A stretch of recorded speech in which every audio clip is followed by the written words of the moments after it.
Close your eyes, breathe slowly. Let the weight of the day release from your shoulders and let the darkness around you become something still, the specific stillness of a person who has come through something enormous and who is, for the first time in a long time, somewhere quiet enough to think. Tonight, we listen to the soldiers. Not the soldiers of the histories and the monuments and the official accounts, but the soldiers themselves, the ones who went and came back and spent the remaining years of their lives trying to find the words for what they had seen and what it had changed in them, and what, from the far side of the experience, they most wanted the people who had not been there to understand. This is their testimony. It was earned at the highest possible price. It is offered here with the respect it deserves. One war teaches what peace cannot. There is a specific quality of knowledge that the soldiers who survived war carry, a knowledge that is not available through any other means, that cannot be approximated through the reading of histories or the watching of films or the most sincere imaginative effort of the person who has never been in combat, and whose specific character distinguishes it from every other kind of knowledge that ordinary experience provides. It is not the knowledge of death, exactly, though death is its constant context. It is not the knowledge of violence, though violence is its medium. It is the knowledge of what a human being actually is, what remains of the person when everything that ordinarily maintains the social performance of personhood has been stripped away by fear and exhaustion and the specific conditions of the extreme situation. The soldiers who speak most clearly about this knowledge do not speak about it with pride. Pride is the wrong register for what they are describing. They speak about it with something closer to gravity, the specific gravity of the person who has been shown something about themselves and about the people around them that they would not have chosen to know, that they cannot unknow, and that has made the rest of their life feel simultaneously more serious and more precious than it did before. They know what people are capable of, both kinds. They know what they themselves are capable of, both kinds, and they carry that knowledge as a specific weight that the people around them who do not have it cannot see or fully appreciate or know how to help them carry. The specific wisdom that emerges from this knowledge is not the wisdom of the person who has been hardened by experience into a simpler, cruder understanding of the world. The soldiers who carry their experience most honestly tend to describe the opposite. A specific refinement of their understanding of what matters and what does not. A specific impatience with the specific forms of dishonesty and pretension and small-minded cruelty that the civilian world accommodates as ordinary, and a specific tenderness toward genuine human vulnerability, toward the person in genuine need, the person in genuine fear, the person doing their best in conditions that exceed their resources. That the experience of having been in those conditions themselves produced, and that they would not, they say, trade away even at the cost of the experience that generated it. 2. The weight you carry home. The soldier who returns from war carries something that the people waiting for them cannot see, and that the returning soldier, in most cases, cannot yet describe, something that will take months or years or decades to find even the approximate words for, and that in the meantime sits in the body and in the sleep, and in the specific quality of the way they move through the ordinary world, present in everything and acknowledged in almost nothing. The weight of what they saw, the weight of what they did. The weight of what was done to them and to the people beside them. The weight of the specific moments that have attached themselves to the interior life with a permanence that no subsequent experience has been able to dislodge. The psychology of combat trauma is well documented in the research literature, and the specific mechanisms through which the extreme experience of combat imprints itself on the nervous system and the memory and the specific patterns of perception and response that constitute a person's daily life are understood in considerably more detail than they were in the decades when the soldiers who carried these wounds were told, explicitly or implicitly, that what they were experiencing was a weakness rather than a wound. The specific symptoms of post-traumatic stress, the hypervigilance, the intrusive memories, the specific startle responses to sounds and smells and visual cues that are innocent in their current context, but that carry, for the person who experienced combat, a specific charge of association that no amount of rational reassurance can entirely defuse, are the specific marks of what the extreme experience did to the body and the brain. marks as real and as legitimate as any physical scar. The wisdom that the veterans most consistently offer about this weight is the wisdom of acknowledgement, that the weight is real, that its reality is not a sign of weakness or inadequacy, that the person who carries it deserves the specific form of help that is appropriate for the specific nature of what they are carrying, and that the cultural expectation of the strong, silent veteran who comes home, gets on with it, and never mentions what they went through is not strength. It is a specific form of abandonment, the abandonment of the person who needs help by the culture that sent them into the situation that created the need. 3. The strangeness of the ordinary world. Among the specific experiences that veterans most consistently describe in the period immediately following their return from combat, the period in which the transition from the extreme conditions of the war zone to the ordinary conditions of the civilian world is at its most disorienting. None is more consistently reported or more difficult to communicate to the people around them than the specific strangeness of the ordinary.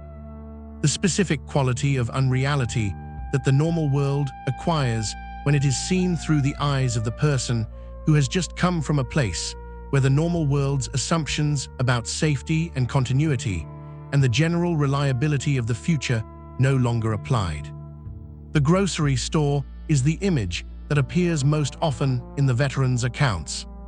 The specific quality of standing in a grocery store, surrounded by the specific abundance and the specific triviality of the choices available in that space, and experiencing something that is not ingratitude, they are glad to be there, they know they are glad to be there, but is closer to a specific cognitive vertigo, the sensation of a person whose internal model of the world and whose current experience of the world are operating on incompatible frameworks, and who cannot quite locate the mental switch that would allow the transition from one to the other. The war is still the real thing. The grocery store is the dream.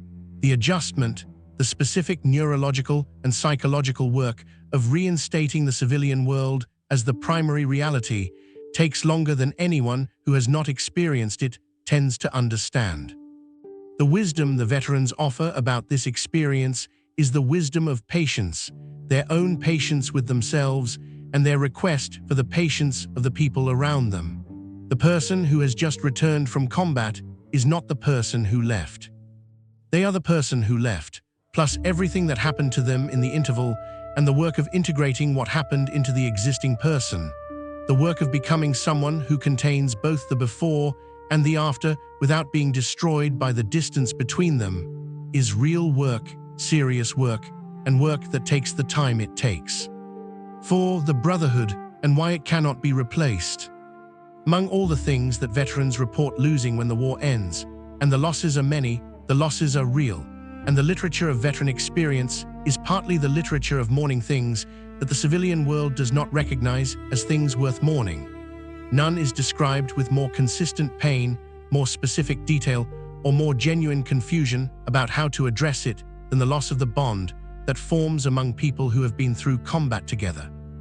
The specific quality of connection, rooted in the specific conditions of shared extreme experience, that produces a form of human relationship that the civilian world's ordinary vocabulary for friendship and loyalty and love cannot quite accommodate.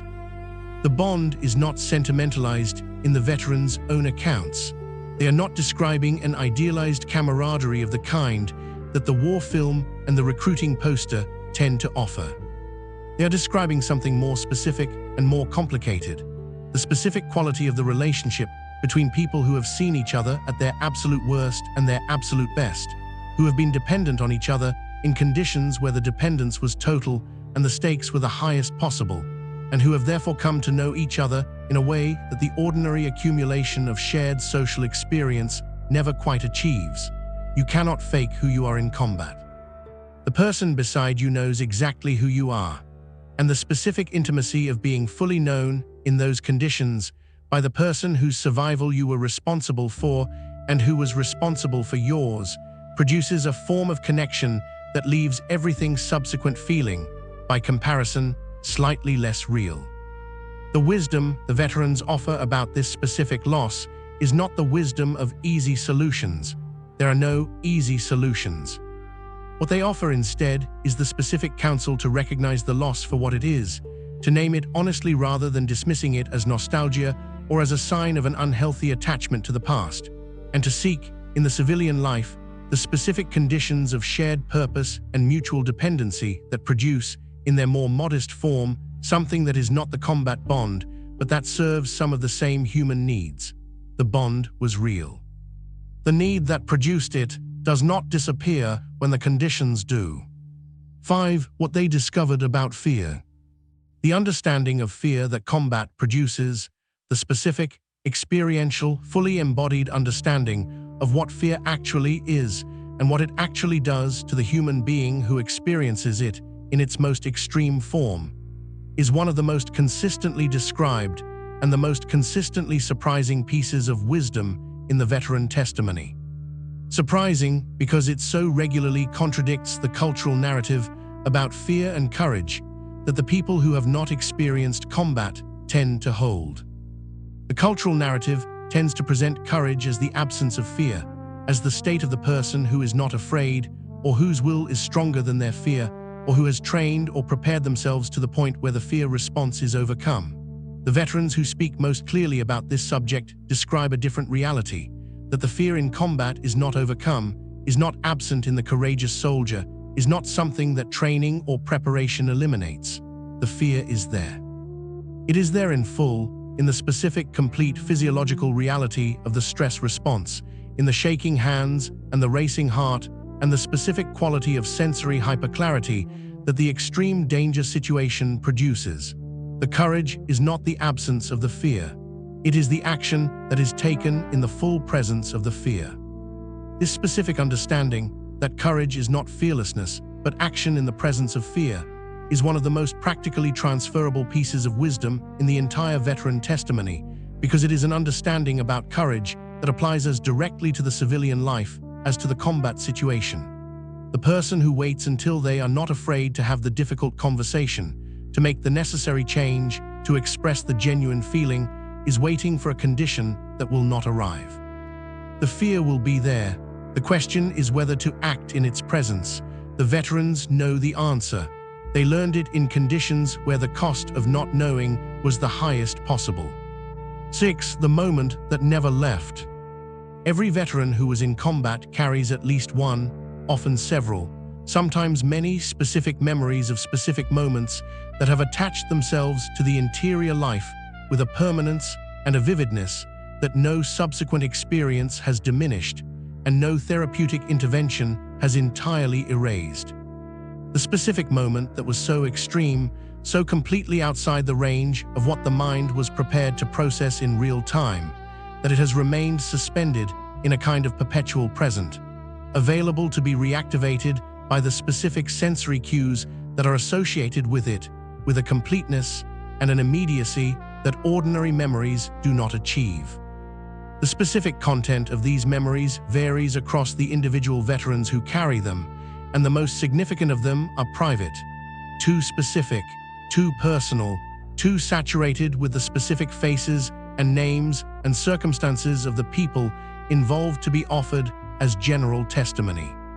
What the veterans can describe, and what they consistently do describe when they speak about this dimension of their experience, is the specific quality of the memory itself, the way it is different from ordinary memory in its texture, its involuntary access, its specific embodied presence when it is activated.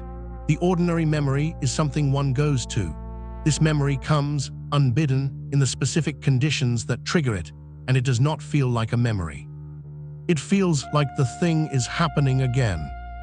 The wisdom the veterans offer about these specific memories is the wisdom of compassion, first toward themselves, because the person who carries these memories did not choose to carry them and cannot simply decide to put them down, and second toward the other veterans they know who carry their own versions of the same. The specific request they make of the civilian world is simple and specific. Do not ask them to explain why certain things still affect them after so many years. The years do not work the way the person who has not been through it tends to think they work. 7. What they learned about themselves that they wished they hadn't. The specific piece of self-knowledge that combat produces, the knowledge of what the individual soldier is capable of, in the extreme conditions of the extreme situation, is one of the most carefully and most honestly addressed subjects in the veteran testimony, and one whose specific character is more complicated and more morally serious than the cultural narrative of the heroic soldier tends to acknowledge. The veterans who speak about this most directly are not speaking about the heroism, though the heroism was also real. They are speaking about the other things, the things they were capable of in those conditions that they did not know they were capable of, and that the subsequent civilian life has required them to find a way to hold. The specific discovery varies across individuals. For some, it is the discovery of the capacity for violence that the conditions activated and that the subsequent peace could not entirely deactivate. For others, it is the discovery of the specific calculations about survival, about what and who could be helped, and what and who could not, that the situation required, and that the moral framework of the civilian life has no categories for adequately processing. The soldier who had to make a choice in conditions where every available choice was wrong, and who made the choice that the situation demanded, and who has spent the subsequent years living with the knowledge of what that choice was. This person is carrying something that the conventional frameworks of civilian morality, which assume the availability of right choices, cannot adequately address.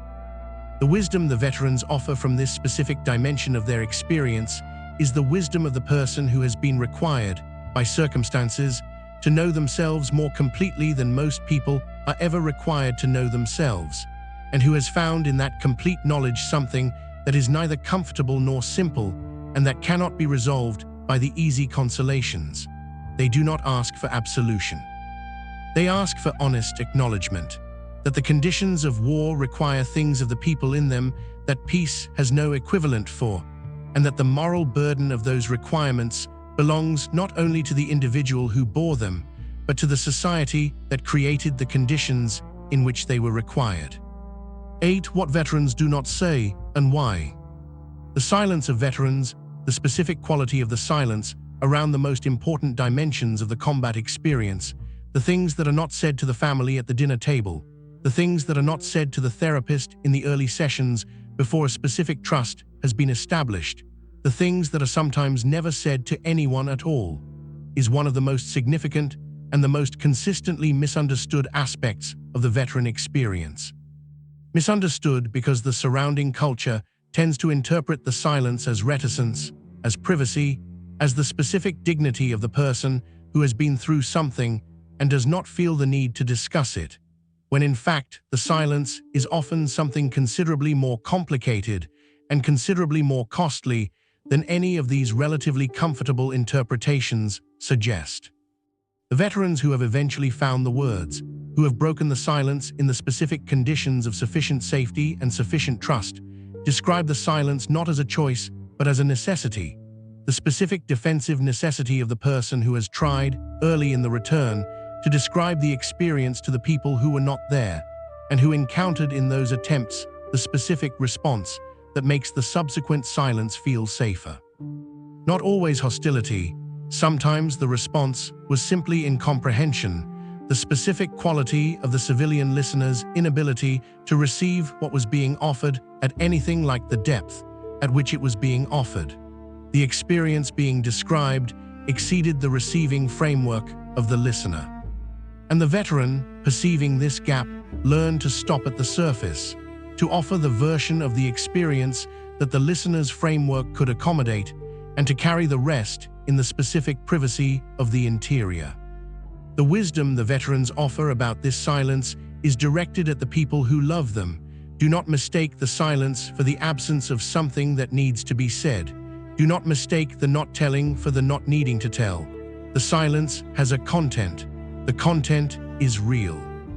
The conditions under which it becomes possible to share it are specific, and they take time, and they require the specific quality of patient, non-demanding presence that says, without words, I am here, I am not going anywhere, I can hold more than you think I can, and whenever you are ready, I am ready to receive it. 9. The enemy who was also human. Among the specific experiences of combat that the veterans find most difficult to integrate into the moral framework of the civilian life, they return to, most difficult not, because the experience was the most violent or the most physically extreme, but because it poses the most direct challenge to the specific narrative about the nature of the enemy that the war required them to hold in order to function in the combat situation, is the experience of the enemy as a specific human being. The moment when the specific person on the other side of the conflict becomes, briefly or over time, recognizable as a person rather than a role, as a specific individual with a specific face and a specific life, and a specific set of reasons for being where they were that are not entirely unlike the reasons that the soldier themselves was there. This experience takes many forms across the veteran testimony.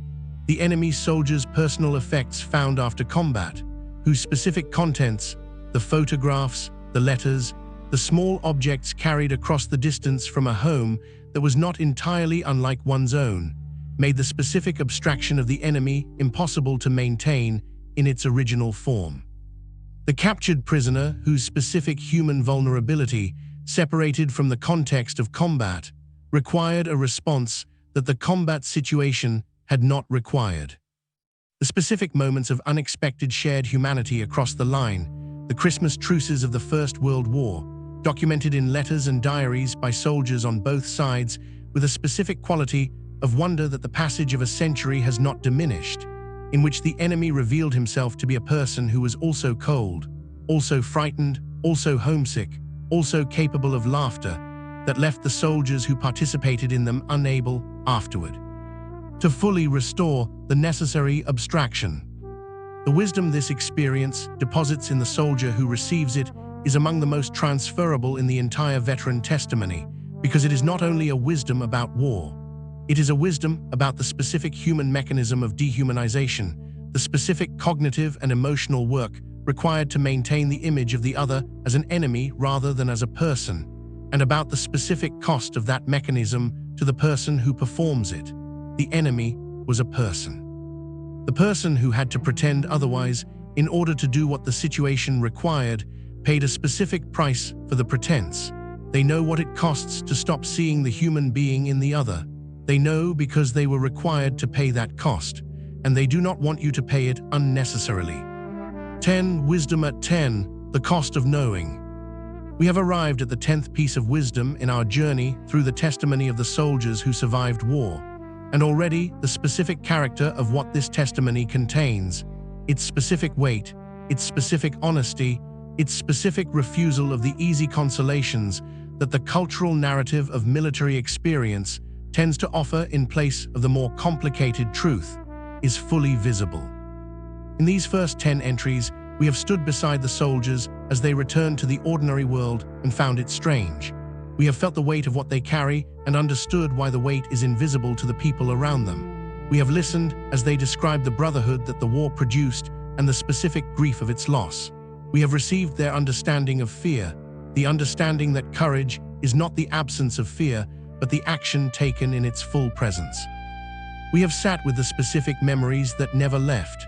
We have heard what they discovered about themselves that they wished they had not discovered. We have understood, for the first time, what the silence contains, and we have stood in the presence of the specific moment when the enemy became a person and felt the specific cost of that recognition. What the veteran testimony most consistently offers, beneath all its specific and particular details, across every war and every culture and every individual soldier whose experience it represents, is a specific quality of honesty about the human condition that the comfort of the civilian life makes difficult to access by other means. The soldiers saw what people actually are. They saw it in themselves and in the people beside them and in the people across from them. And what they want to offer from that seeing is not despair but something more demanding and more useful than despair. The specific, clear-eyed recognition of what we are, alongside the specific, earned conviction that what we are is capable of more than the worst of what they witnessed. The testimony continues. This is explored during Sleeping 11, what they learned about leadership. The specific understanding of leadership that combat produces, the specific, empirically grounded, entirely unsentimental understanding of what makes a person worth following in the conditions of the extreme situation, is one of the most practically useful and the most consistently expressed pieces of wisdom in the veteran testimony. and one that the veterans themselves describe as having been worth the specific cost of the education. Because what combat reveals about leadership is not available through any other curriculum and is more directly useful, they say, than anything that was taught before the experience. The first thing combat reveals about leadership is the irrelevance of rank in the absence of trust. The officer who was obeyed in the training environment because the training environment structures required obedience was, in the combat environment, followed only to the extent that the soldiers around them had reason to trust their specific judgment in the specific conditions of the specific situation. And that trust was established not through the specific credentials of rank or the specific authority of command, but through the much more personal and much less institutional qualities of genuine competence, of visible courage, of the specific willingness to share the conditions that the people under one's command were facing rather than administering those conditions from a safer distance, and of the specific moral quality of taking genuine responsibility for the welfare of the people one led. Their actual welfare, not the performance of concern for their welfare. The second thing combat reveals about leadership is the specific importance of honesty. The soldiers who trusted their leaders most completely were, in the consistent account of the veteran testimony, the soldiers whose leaders told them the truth about the situation, the specific truth, as completely as it could be known, even when the truth was difficult, rather than the leaders who managed the truth in the direction of whatever outcome the leader wanted the soldiers to believe in. The managed truth was detected always, and once detected, it destroyed something that the subsequent management of information could not restore. The honesty was trusted even when the honest information was frightening, because the soldiers could build on it. You cannot build on a managed truth. The soldiers knew this. The best leaders knew they knew it. 12. The mercy they did not expect to find. Among the specific dimensions of the combat experience that the veteran testimony most consistently identifies as having surprised them, having arrived in a form that their prior understanding of the extreme situation did not prepare them for, is the specific dimension of mercy. The unexpected, unsolicited, entirely unobligated acts of compassion and human recognition that appeared in the context of the most systematically dehumanizing conditions human beings have devised, with a regularity and a specificity that the veterans describe as among the most important things they witnessed. The mercy came from unexpected directions: the enemy soldier who held fire when he might have fired, the prisoner who was treated with the specific decency that the situation did not require and that the person extending it would not have been criticized for withholding, the medic on the other side who attended to a wounded soldier and then stepped back. The specific moments, scattered through every major war that has produced an honest literature, in which the systematic machinery of the dehumanization required for combat briefly suspended itself, and something irreducibly human moved through the gap, not because the war had paused, not because the danger had diminished, but because the specific person in the specific moment chose to act from the human rather than from the soldier. The veterans who witnessed these moments, and the soldiers who performed them, described them not as strategic calculations or as sentimental failures, but as the specific acts that told them something true about the nature of the human being in the extreme situation. That the dehumanization is not complete, that the human recognition persists even in the conditions most specifically designed to extinguish it, and that the choice to act from it, even briefly, even at specific cost, is always available. The mercy in the worst places was the specific evidence they carried home that the worst places were not the full truth about what people are. It was not much, it was enough. 13. What they actually think about war. The honest opinion of the combat veteran about the war they fought in, the opinion that exists behind the public formulations, behind the specific language of service and sacrifice and duty that the official culture of military commemoration tends to produce. Behind the specific social pressures that make certain kinds of honest assessment difficult for the veteran to express without being misunderstood or accused of dishonoring the specific dead, whose memory the honest assessment might seem to complicate, is one of the most consistently suppressed, and the most consistently important pieces of testimony available from the people who have the most direct experiential basis for forming it. The veterans who have eventually found the words and the conditions to express this honest opinion tend to describe a position that is considerably more complicated than either the civilian hawk or the civilian pacifist tends to find comfortable. They are not, in the most consistent accounts, anti-war in the simple sense. They understand, from the inside, the specific conditions under which the use of force is genuinely necessary and genuinely justified, and they do not want their testimony to be recruited into arguments that deny the reality of those conditions. But they are also, almost universally, deeply suspicious of the ease with which the people who will not do the fighting decide that fighting is the right response to a given situation, and deeply aware of the specific distance between the rhetoric of the decision-makers and the specific reality of what the decision produces in the bodies and the minds of the people sent to execute it. The specific wisdom they offer about this is the wisdom of the insider's view, that the decision to go to war should be made by people who have been there, or by people who have at minimum sat in a room with people who have been there and who have required themselves to fully understand, in specific, physical, individual human terms, rather than in the strategic abstractions that the distance of the decision-making level tends to produce, what the decision actually means for the specific people it will send.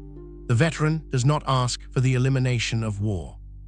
They ask for the specific weight of its reality to be borne by the people who choose it, before they choose it. 14. The homecoming that wasn't.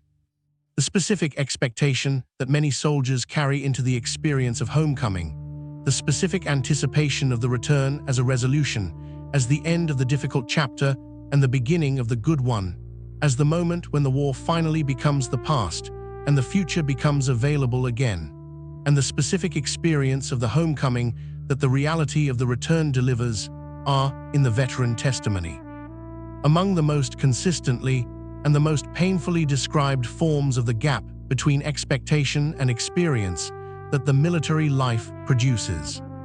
The homecoming is real in its specific externals, the family at the airport or the dock, the specific faces of the people who waited, the specific physical reality of the embrace that confirms the survival that was never entirely certain.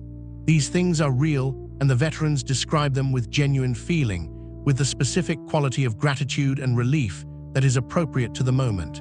But the homecoming that was anticipated was not only the physical return. It was the interior return, the return to the person who left, to the life that was left behind, to the specific ease of the familiar world before the war changed the person who was going to inhabit it. That return, the veterans consistently describe, does not happen. The person who comes back is the person who went, plus everything that happened to them in the interval, and everything that happened to them in the interval has made them, in specific ways, a different person from the one who left. The family has been waiting for the person who left. The person who came back is not entirely that person.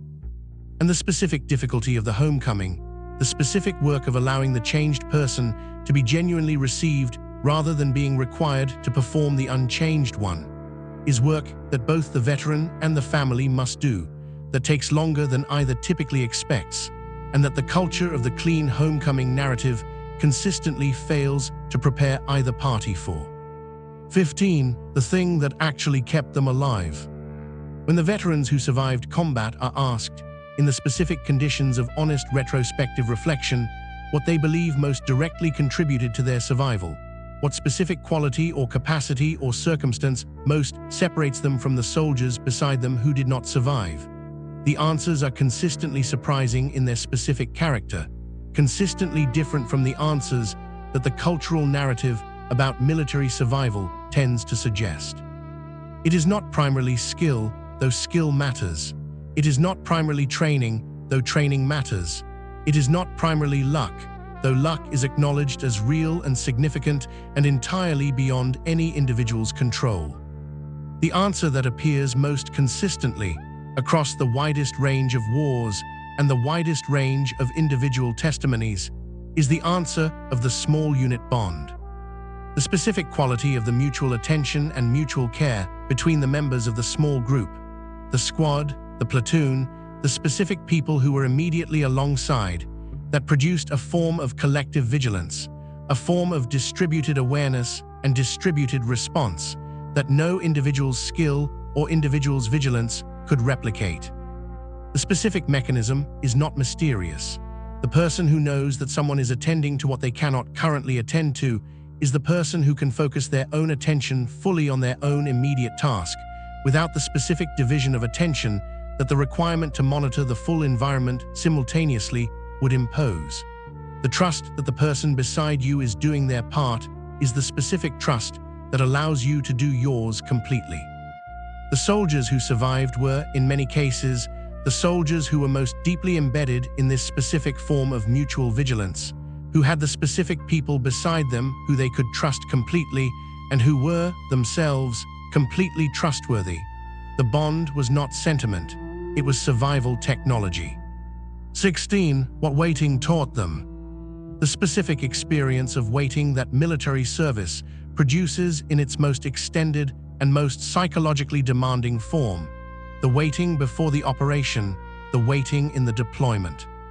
The specific hours or days or weeks of knowledge that the dangerous thing is coming without knowing precisely when it will arrive, is one of the most consistently described and the most consistently underemphasized aspects of the combat experience, underemphasized because it produces no dramatic narrative content, no specific incident that can be described in the language of action, but contains within it a specific kind of instruction about the nature of fear and the management of uncertainty that the veterans describe as among the most enduring lessons the military life provided.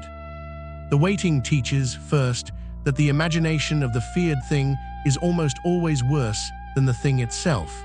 Not because the thing itself is not genuinely dangerous, it is, and the veterans are not offering a counsel of reckless confidence, but because the imagination of the feared thing has the specific property of being infinitely extensible in its vividness and its scope, while the actual thing, when it arrives, has the specific property of demanding immediate concrete response that occupies exactly the attention that the imagining had been consuming. The soldiers who describe learning to manage the waiting describe learning specifically to manage the imagination, to resist the specific extension of the feared scenario into the most elaborated possible version, and to redirect the attention that the elaborating consumed toward the specific concrete preparations that could be made. The second thing the waiting teaches is the specific value of the present moment, the specific discovery that the hours of ordinary life that the approaching operation was temporarily making available, the specific hours in which nothing dangerous was happening and the specific simple goods of ordinary existence were still present, had a value that the ordinary civilian life, in which the same goods were always available and therefore invisible, could not produce by other means. The soldiers who learned to be present in the waiting, who found in the specific ordinary hours of the not yet happening something genuinely worth inhabiting rather than merely enduring, found themselves in possession of a capacity for presence that the subsequent civilian life, for all its relative safety, was unable to generate with the same intensity. 17. The letters home, what was written and what was left out. The letters that soldiers sent home from the war, the specific, physical documents of the specific attempt to maintain the connection across the specific distance of the combat deployment, whose surviving collections in archives and in family boxes represent one of the most intimate records of the military experience available from any war, are among the most revealing documents in the history of soldiers' testimony, and not primarily for the reasons their readers tend to assume. They are revealing not only for what they contain, but for what they consistently do not contain, for the specific things that were left out, the specific experiences and the specific feelings, and the specific things that were seen and done that were edited from the version being sent home. The editing is not primarily the product of censorship, though military censorship was real in many wars and affected the specific content of some letters in specific ways. It is primarily the product of the specific love that the letter represents, the specific desire of the soldier in writing home to protect the people at home from the specific reality of the situation, to give them something they could hold and read without being entirely undone by what it contained. The letters are the performance of the soldier's best available self for the audience of the people they love most. The letter that says, "I am fine, the work is hard, but we are managing. The food is not great, but the men beside me are good." This letter is not a lie. It is a gift, the specific gift of the version of the experience that the recipient can receive and survive. What was left out was the specific things that would have made the recipient unable to sleep. The veterans who eventually describe what was left out describe it with a specific tenderness toward the people they were protecting, and with a specific recognition that the protection, however loving, had a cost on their end.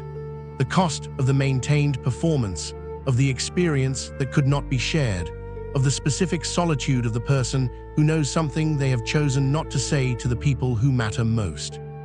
18. What caring for the wounded changes. The specific experience of caring for the wounded, the medics, the corpsmen, the soldiers who found themselves, by circumstance, in the role of the person attending to someone whose body had been damaged by the specific instruments of the situation, is described in the veteran testimony as one of the most enduringly transformative experiences of the combat deployment. Transformative not primarily in the dramatic sense that the cultural narrative of the battlefield medic tends to emphasize, but in a quieter and more permanent sense. The specific change in the person who has attended, with their own hands, to the specific physical vulnerability of another human being in the extreme situation. The change is not primarily an increase in medical competence, though the specific skills acquired under those conditions are real. It is a specific change in the relationship to the human body, to the specific frailty of the body, to its specific need for care in the conditions of its damage, to the specific intimacy of the act of tending to someone who is hurt. The soldier who has held a wounded person through the specific hours between the wounding and the arrival of the help that may or may not save them has had an experience of human dependency and human care that the civilian life rarely produces with the same specificity or the same consequence. The veterans who carried this experience home describe the specific effect it had on their subsequent relationship to the people in their lives, the specific quality of attention to the physical vulnerability of the people they loved, the specific impatience with the civilian habit of treating the body's needs as secondary to the mind's demands, the specific tenderness toward the sick and the injured that the experience of the battlefield had installed in them as a permanent feature of their character. They had learned in the hardest possible school that the body is not an embarrassment or an obstacle. It is the specific location of the person. To tend to it is to tend to the person. They learned this in the field. They practiced it for the rest of their lives. 19. The specific lesson about loyalty.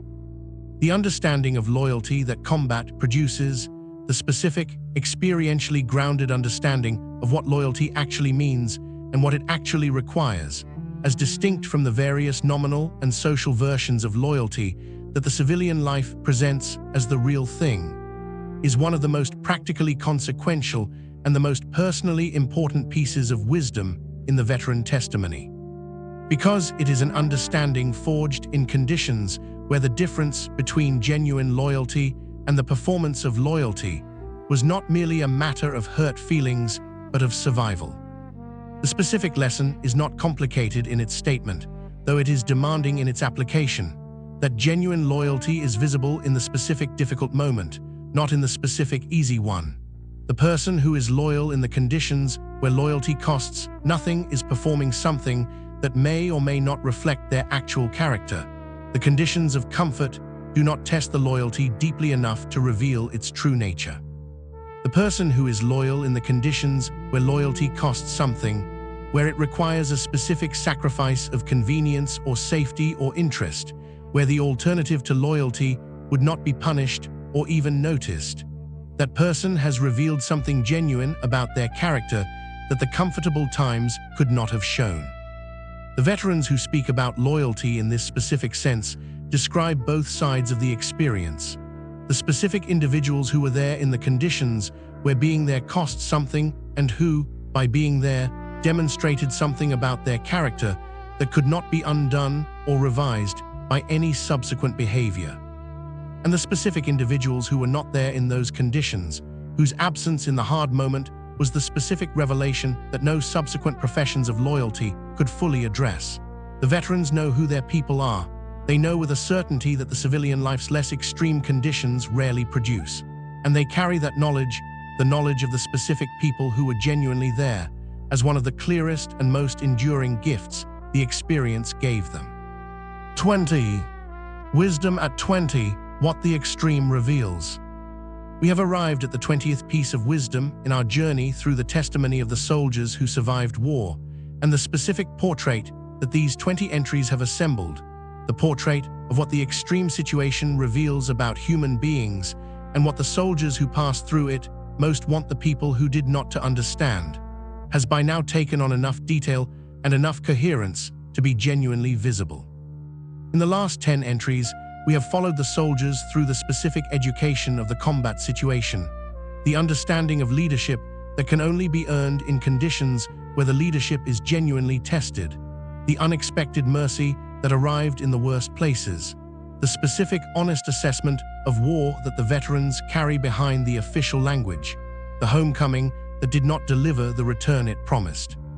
The specific thing, the bond, the mutual trust that most directly contributed to survival, the waiting and what it taught about fear and about presence, the letters home and what they chose to say and what they chose to protect the people at home from knowing, the specific transformation of caring for the wounded, and the specific understanding of loyalty that the extreme situation revealed with a clarity the comfortable life cannot produce. What these 20 entries have established is the specific character of the veteran's wisdom. It is not the wisdom of the philosopher or the sage, acquired through reflection and study in conditions of relative safety and comfort. It is the wisdom of the witness, the person who was there, who saw what happened, who survived the seeing, and who has spent the subsequent years of their life trying to find the words for what the seeing most needs to say to the people who were not there. The testimony is not finished. 80 entries remain. This is explored during Sleeping 21, what they missed most, not what you would expect.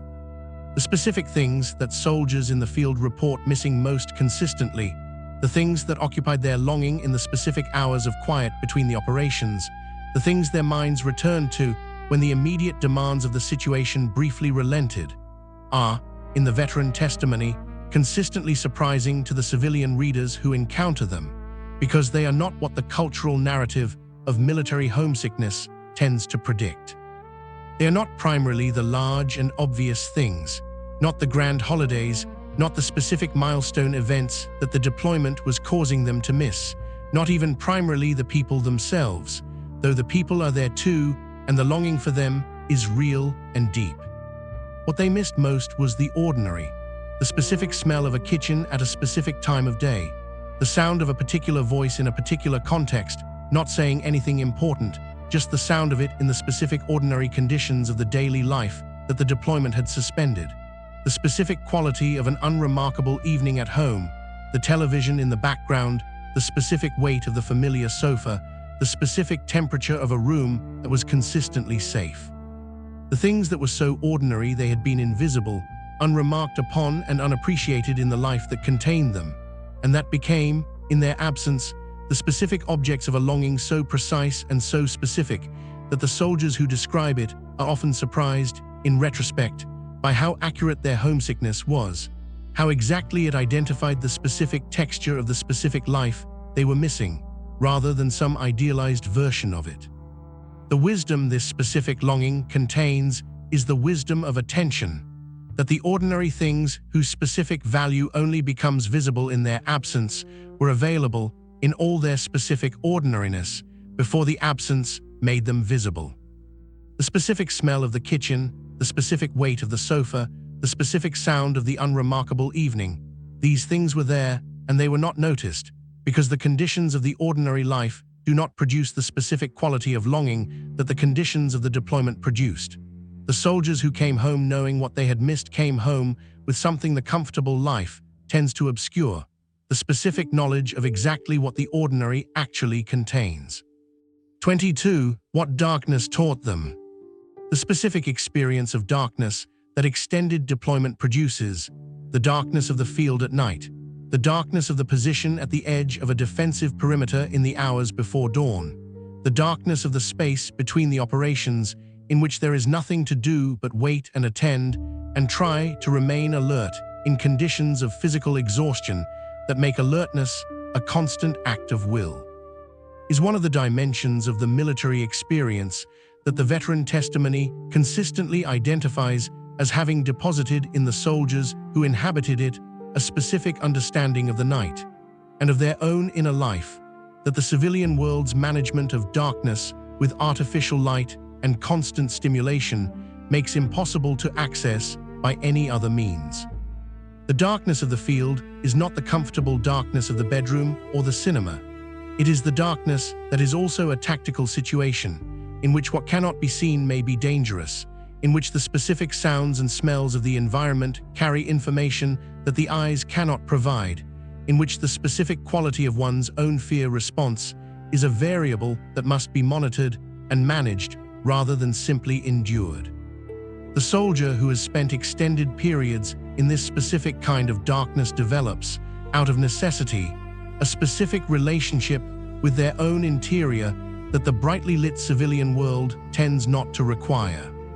A relationship of sustained, attentive, non-distracted self-awareness, an ability to inhabit the specific contents of one's own mind in conditions of minimal external stimulation, that the subsequent return to the civilian world's continuous noise and continuous light can make suddenly, surprisingly, difficult to maintain. What the veterans most consistently report about the darkness is not the fear. The fear was real, and they do not minimize it. What they report is the specific quality of the clarity that the darkness, once accepted rather than resisted, eventually produced. The clarity of the person whose attention has been stripped of everything that the ordinary world uses to fill and distract it, who is left with the specific contents of their own consciousness in the specific quiet of the night, and who discovers in that specific quiet something about the nature of their own inner life that the light and the noise of the ordinary world had been keeping successfully at bay. 23. The soldier who saved their life. In the veteran testimony, across every war and every generation, there is a figure who appears with remarkable consistency. The specific person, sometimes known, sometimes a stranger, sometimes an enemy, whose specific action at a specific moment was the difference between the veteran's survival and the alternative. The soldier who pulled them back, the medic who arrived in time, the decision that was made in the specific second that allowed them to be here, now, speaking about any of this at all. The veterans who describe this figure do so with the specific quality of gratitude that cannot be entirely resolved into ordinary language. A gratitude that is not simply the gratitude for a good thing done, but the specific, vertiginous gratitude of the person who understands that the entire subsequent content of their life, every day, every relationship, every ordinary Tuesday, was contingent on a specific act that they did not perform and could not have arranged. The specific quality of this gratitude, its scale, its specificity, its persistent presence across the decades, is one of the most revealing features of the veteran testimony because it opens into a broader understanding of what any of our lives actually is. The specific product of an enormous number of contingent events, none of which we arranged and most of which we did not even witness, whose specific combination happened to produce the conditions in which we are currently able to be present. The soldier who was saved by a specific act in a specific moment knows this with a directness and a specificity that the person who was never in a situation that made it so visible cannot quite achieve. They were not supposed to survive by the specific arithmetic of the situation. Someone or something altered the arithmetic, and every day since has been the specific life that the alteration made possible. The wisdom this experience deposits in the soldier who carries it is the wisdom of contingency, the specific understanding that the life is not guaranteed, was never guaranteed, and that the specific days of it that remain are not the remainder of a fixed entitlement, but the continuation of a gift that could have been interrupted at any point and was not. They do not take Tuesday for granted. They know what it took to get here. 24. What they understand about violence that civilians do not. The specific understanding of violence that combat produces, the specific, embodied, irreversible understanding of what violence actually is and what it actually does to the person who experiences it and the person who applies it, is one of the most important and the most carefully handled subjects in the veteran testimony. Important because it is the specific understanding that the cultural representation of violence most consistently distorts. And carefully handled because the veterans who possess it are acutely aware that the distortion serves a specific cultural function, makes violence more palatable, more entertaining, more available as a solution to problems that their honest testimony directly challenges. The cultural representation of violence, in the film, in the game, in the political rhetoric of those who advocate for its application from a distance that ensures they will not be the ones applying it, presents violence as clean, as decisive, as a specific form of resolution that produces clear outcomes from complex situations, and that ends when the specific violent act ends. The veterans who have applied violence in the specific conditions of the extreme situation describe something entirely different.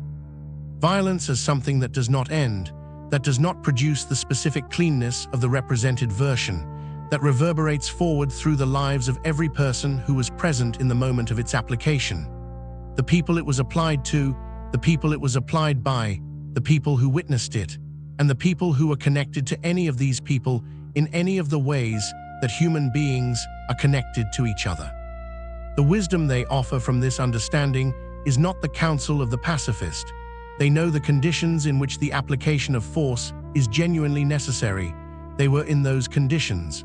What they counsel against is the specific cultural ease with which the represented version of violence substitutes for the honest understanding of the real version. They want the people who make the decisions about the application of force and the people who vote for the people who make those decisions to possess the specific understanding that the represented version consistently obscures. Violence does not end when the depicted violence ends. It continues. They know this because they are still in the continuation. 25. The small comforts that sustain them. Among the specific things that the veteran testimony identifies as having been most sustaining in the extended conditions of the combat deployment, most reliably able to maintain the specific quality of psychological resilience and the specific quality of will to continue that the conditions continuously required. The answers are characteristically not the large or the dramatic ones. They are not the ideology or the patriotism or the specific mission objectives that the official discourse of military service tends to identify as the primary sustaining forces. They are, with a consistency that crosses every generation and every theater of the wars the testimony describes, the specific small things, the letter from home, the food that was better than expected on a specific day, the specific joke, specific to the specific group, that required a shared understanding of the specific situation to be funny, and that was funny in a way that nothing else in those conditions could be. The specific hour of unexpected quiet. The specific moment of natural beauty, a sunset, an animal, the specific quality of light in a particular landscape at a particular time, that arrived in the conditions of the war with the specific power of the incongruous, the specific power of the thing that should not be beautiful in these conditions, and that is, nevertheless, impossibly and urgently beautiful. The specific psychological function of these small things is well understood in the research on resilience and sustained performance under extreme conditions. They provide the specific evidence, in conditions that consistently deny it, that the world still contains things worth returning to, things worth surviving for, things that are genuinely good in the specific way that the genuine goods are good, not because they are useful or strategic, but because they are intrinsically worth the experience of them. The soldier who can find something genuinely good in the specific conditions of the deployment, who can receive, with full attention, the specific pleasure of the unexpected good meal or the specific beauty of the incongruous sunset, is the soldier who is maintaining the connection between their interior life and the world, a connection that the conditions of the extreme situation consistently work to sever, and that the capacity to receive small goods consistently works to maintain. 26. What happened to faith? The specific effect of the combat experience on the religious faith of the soldiers who had it before they deployed, and the specific experience of the soldiers who did not have it and who encountered, in the conditions of the extreme situation, a specific pressure to seek something that faith provides, is one of the most personally significant and the most individually varied dimensions of the veteran testimony. Varied because the effect of the extreme situation on faith is not uniform, but is instead the product of the specific interaction between the individual's prior relationship to belief and the specific experiences that the deployment provided. For some veterans, the faith that was carried into the deployment was strengthened by the experience, was confirmed by the specific sense, in the moments of greatest danger, of a presence or a protection or a specific quality of grace that the secular vocabulary of the military experience could not adequately name, and that the religious vocabulary, however imperfect, came closer to capturing. The specific prayer spoken in the specific foxhole in conditions of genuine extremity that was followed by the specific survival that the prayer had asked for. This experience does not automatically produce faith, but it produces something that is difficult for the person who experienced it to describe as something other than faith. And that tends to remain in the subsequent life as a specific orientation toward the question of the divine, that the comfortable life's more theoretical engagement with the question does not produce. For others, the faith did not survive the specific evidence of the deployment, the specific evidence of the random distribution of survival and death, the specific evidence of the suffering of the innocent, the specific evidence of the absence of the specifically protective providence that the pre-deployment faith had implied. These veterans do not describe the loss of faith as a simple liberation. They describe it as a specific loss, a specific removal of a framework that had provided specific comfort and specific orientation, whose absence left a specific space that the subsequent life has required them to find some other way to address. The war changed their relationship to the question. The question did not go away. 27. What they think about when they think about the dead. The specific quality of the veterans' relationship to the memory of the dead, the people who were beside them and are not anymore, whose specific faces and specific voices and specific qualities are carried in the interior with a persistence and a vividness that the passage of decades does not diminish, is one of the most carefully protected and the most rarely fully expressed dimensions of the veteran testimony. Protected because the specific intimacy of the relationship to the dead is not easily shared with people who did not know the specific people who died, and because the specific forms that the grief takes are not always the forms that the civilian culture recognizes as grief. The veterans do not, in most cases, describe their relationship to the dead as one of ongoing sorrow in the conventional sense. It is more complex than sorrow and less simple than the resolved grief that the civilian culture's narrative of mourning tends to describe as the appropriate destination of the loss. The dead are present, not in any supernatural sense, but in the specific sense of the interior presence of the person who is known well enough that their specific response to specific situations can be reliably imagined, whose specific voice can be heard in the specific context in which it was habitually heard, whose specific absence in the physical world coexists with their specific presence in the interior one. The veterans carry their dead as companions in a way that the civilian who has not been through combat finds difficult to fully understand, because the specific conditions of the bond and the specific conditions of the loss are both outside the civilian experience. What the veterans most want the people who love them to understand about this relationship is that it is not pathological. It is not the sign of a person who is stuck in the past or who is unable to move forward. It is the specific natural consequence of the specific depth of the bond and the specific abruptness of the loss, and it is, For the veterans who carry it most honestly, one of the specific honors they are able to offer the people they lost. The specific honor of continued presence, of continued relationship, of the dead continuing to matter in the specific daily life of the person who survived them. 28. The silence after. The specific quality of the silence that follows the end of combat. The silence of the position after the operation has concluded. The silence of the body after the sustained activation of the stress response has finally abated. The silence of the person who has just passed through something extreme and who is now, briefly, in a condition of suspension between the extreme thing and whatever comes next, is described in the veteran testimony as one of the most physically distinctive and psychologically significant experiences of the entire combat deployment. It is not a peaceful silence.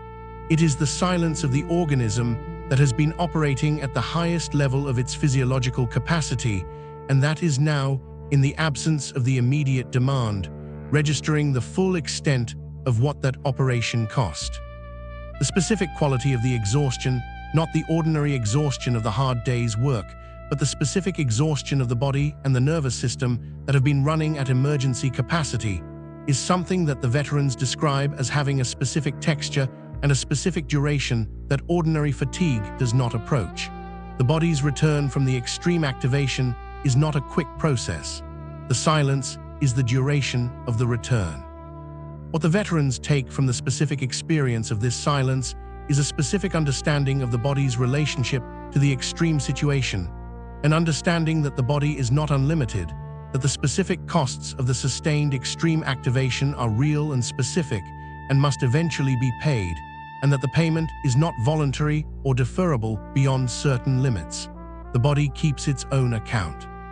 The veterans who survived learned, in some cases through the specific experience of the body's failure when the account was overdrawn, to respect the specific costs of the extreme situation in a way that the civilian life's management of the body as an instrument to be driven rather than a system to be maintained tends not to teach. They learned it in the silence after. They carry the lesson in the specific way they inhabit their bodies now.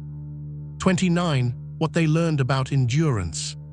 The specific understanding of human endurance that extended military service produces the specific, experientially grounded knowledge of what the human organism is capable of in conditions that consistently exceed what the prior understanding of its limits suggested it could sustain, is one of the most practically transferable and the most personally significant pieces of wisdom in the veteran testimony. Transferable because the knowledge of what one is capable of enduring does not evaporate when the conditions that produced it are removed, and because the specific confidence that comes from having endured the extreme, from having been tested at or near the limit, and having found that the limit was further than was previously believed, is a specific form of self-knowledge that the subsequent civilian life consistently calls upon. The specific lesson is not the lesson of the endurance contest, not the lesson that pain is to be pushed through regardless of its source or its signal, not the lesson that the body's limits are always illusions to be overcome by will. The veterans who describe this dimension of their experience are careful to distinguish between the endurance that is the product of genuine will in conditions of genuine necessity and the specific foolishness of the person who mistakes discomfort for weakness and limitation for failure. They know the difference. They know it because they have encountered both in conditions where the difference had real consequences, where the person who correctly identified a genuine limit and respected it survived something that the person who misidentified the limit as a failure of will did not. What the endurance of the extreme situation most reliably deposits in the person who passes through it is a specific recalibration of the understanding of what difficult actually means, a specific recalibration that makes the subsequent civilian life's ordinary difficulties not trivial, exactly, but more navigable. That makes the specific problems of the civilian existence more tractable in light of the specific problems of the extreme situation that have already been navigated. The veterans do not use this recalibration to dismiss the difficulties of the civilian life. They use it to approach those difficulties from the specific position of the person who knows, from direct experience that they have resources for difficulty that they will not fully understand until the difficulty actually requires them. 30. Wisdom at 30. The weight becomes understanding. We have arrived at the 30th piece of wisdom in our journey through the veteran testimony and the specific portrait assembled here across 30 entries that have moved through the experience of combat and its aftermath with increasing depth and increasing specificity, has by now achieved the fullness and the coherence of something that earns the word understanding.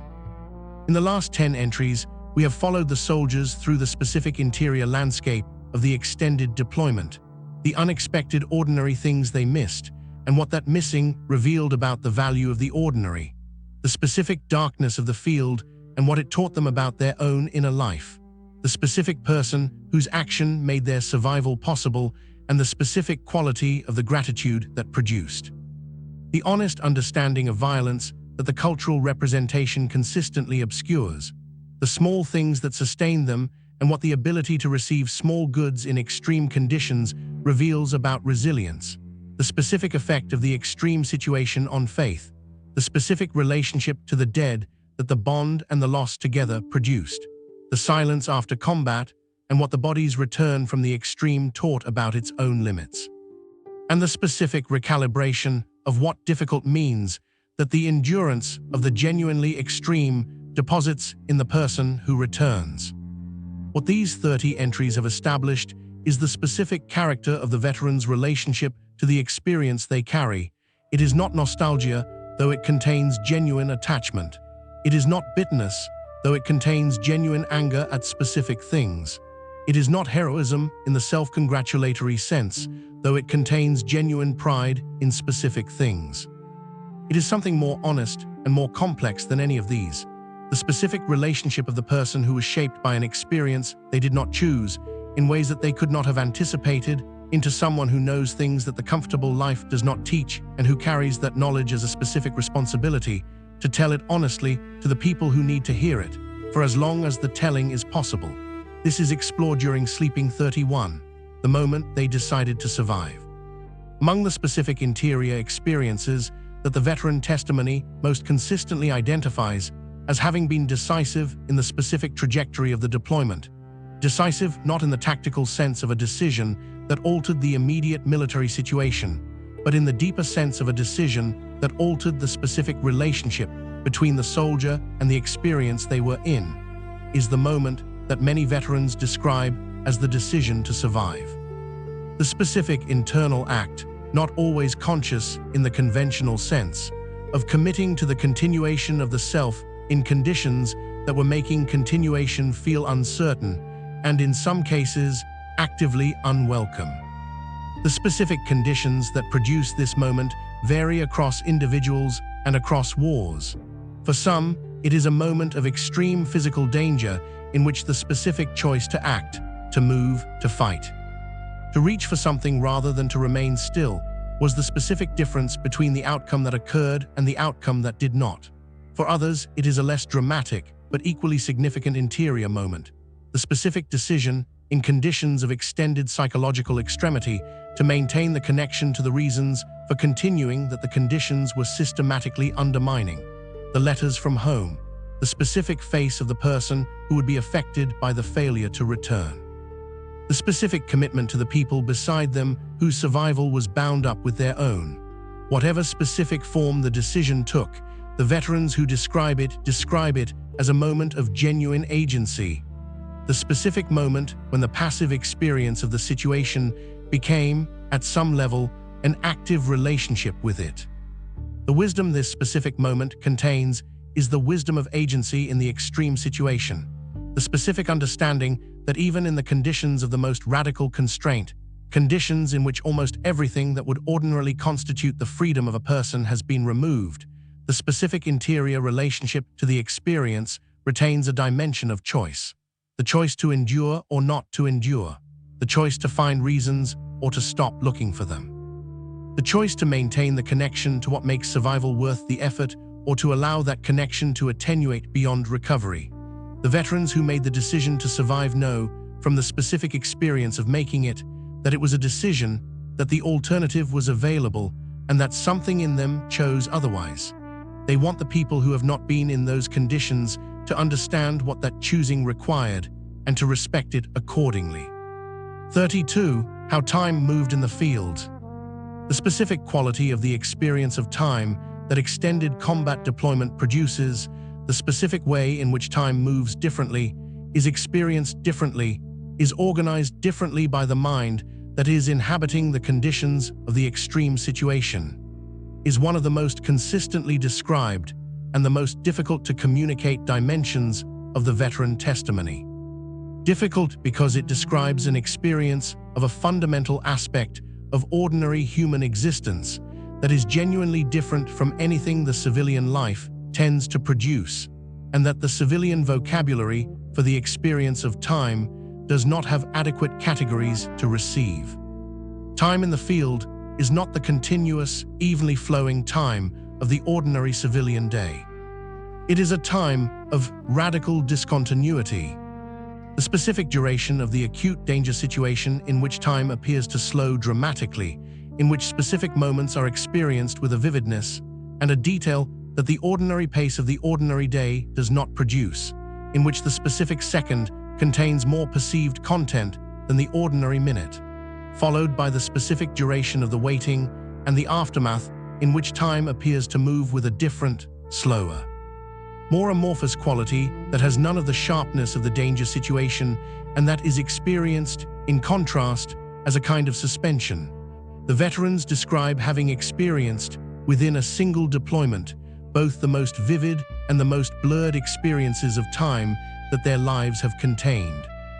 The specific residue that this experience of time leaves in the veteran who carries it is a specific recalibration of the relationship to time's passage, a specific awareness, grounded in the direct experience of time's radical discontinuity in the extreme situation, that the apparent continuity of the ordinary civilian day is not the only form that time takes, and that the specific quality of one's experience of time is significantly affected by the specific quality of one's attention to it.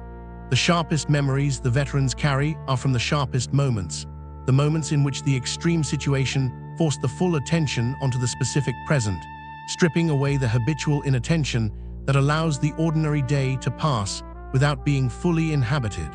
They know what full attention does to the experience of time. They learned it in conditions that would not accept anything less. 33. The question they were always asked.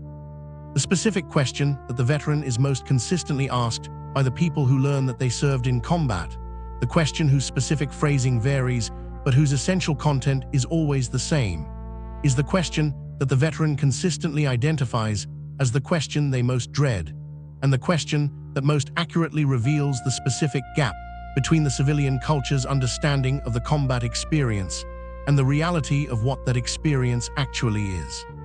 The question, in its most direct form, is, did you kill anyone? The veterans who speak about this question speak about it with a specific mixture of exhaustion and resigned understanding. Exhaustion, because the question reduces the full complexity of the experience to its single most dramatic and most cinematically legible element, and resigned understanding, because they recognize the specific cultural context that produces the question.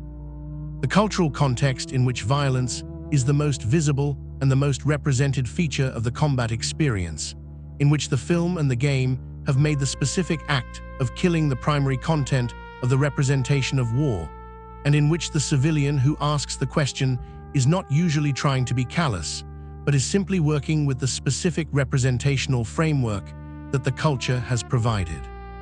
The wisdom the veterans offer about this question is offered in the spirit of correction rather than condemnation, that the specific act of killing, where it occurred, is not the most important thing that happened to the person who was in combat, and is not the primary content of what the combat experience deposited in the person who survived it. The primary content is something considerably less cinematically legible and considerably more important: the specific quality of the relationships, the specific nature of the fear and the endurance, and the specific moments of grace and the specific moments of catastrophe the specific understanding of the human being that the extreme situation produced. The question asks about the action. The experience is about the person the action was part of making. 34. The gratitude they could not explain. Among the specific emotional responses that the veteran testimony identifies as belonging to the experience of survival, responses that arrive not in the immediate aftermath of the danger situation, but in the specific quiet of the return, in the specific hours and days when the fact of the survival has had time to settle into the person who survived. There is a specific quality of gratitude that the veterans consistently describe as difficult to fully account for in rational terms. A gratitude that exceeds the specific things it can be directed at, that seems to be directed not at any specific person or any specific intervention, but at the bare fact of the continuation, at the specific morning that was available because the previous night did not end the other way. This gratitude is not always comfortable. It is tangled, for many veterans, with the specific knowledge that the survival was not universal, that the people beside them did not all survive, that the specific continuity of their own life exists alongside the specific discontinuity of others' lives, and that the arithmetic of this coexistence is not one that the person who survived it can fully resolve in the direction of simple, uncomplicated gratitude. The survivor's guilt that the psychological literature documents is the specific underside of this gratitude, the specific awareness that the survival was not earned in any way that distinguishes the survivor from the person who did not survive, and that the joy of the continuation cannot be fully separated from the sorrow of the loss. What the veterans most consistently want to say about this specific quality of gratitude is not that it resolves cleanly, it does not, and the honest ones do not claim otherwise, but that it is among the most enduring of the specific changes the experience produced in them.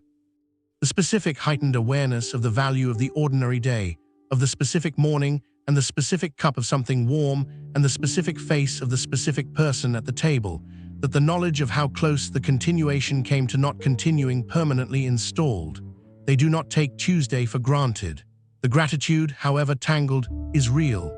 It was one of the things the experience gave them. They hold it carefully.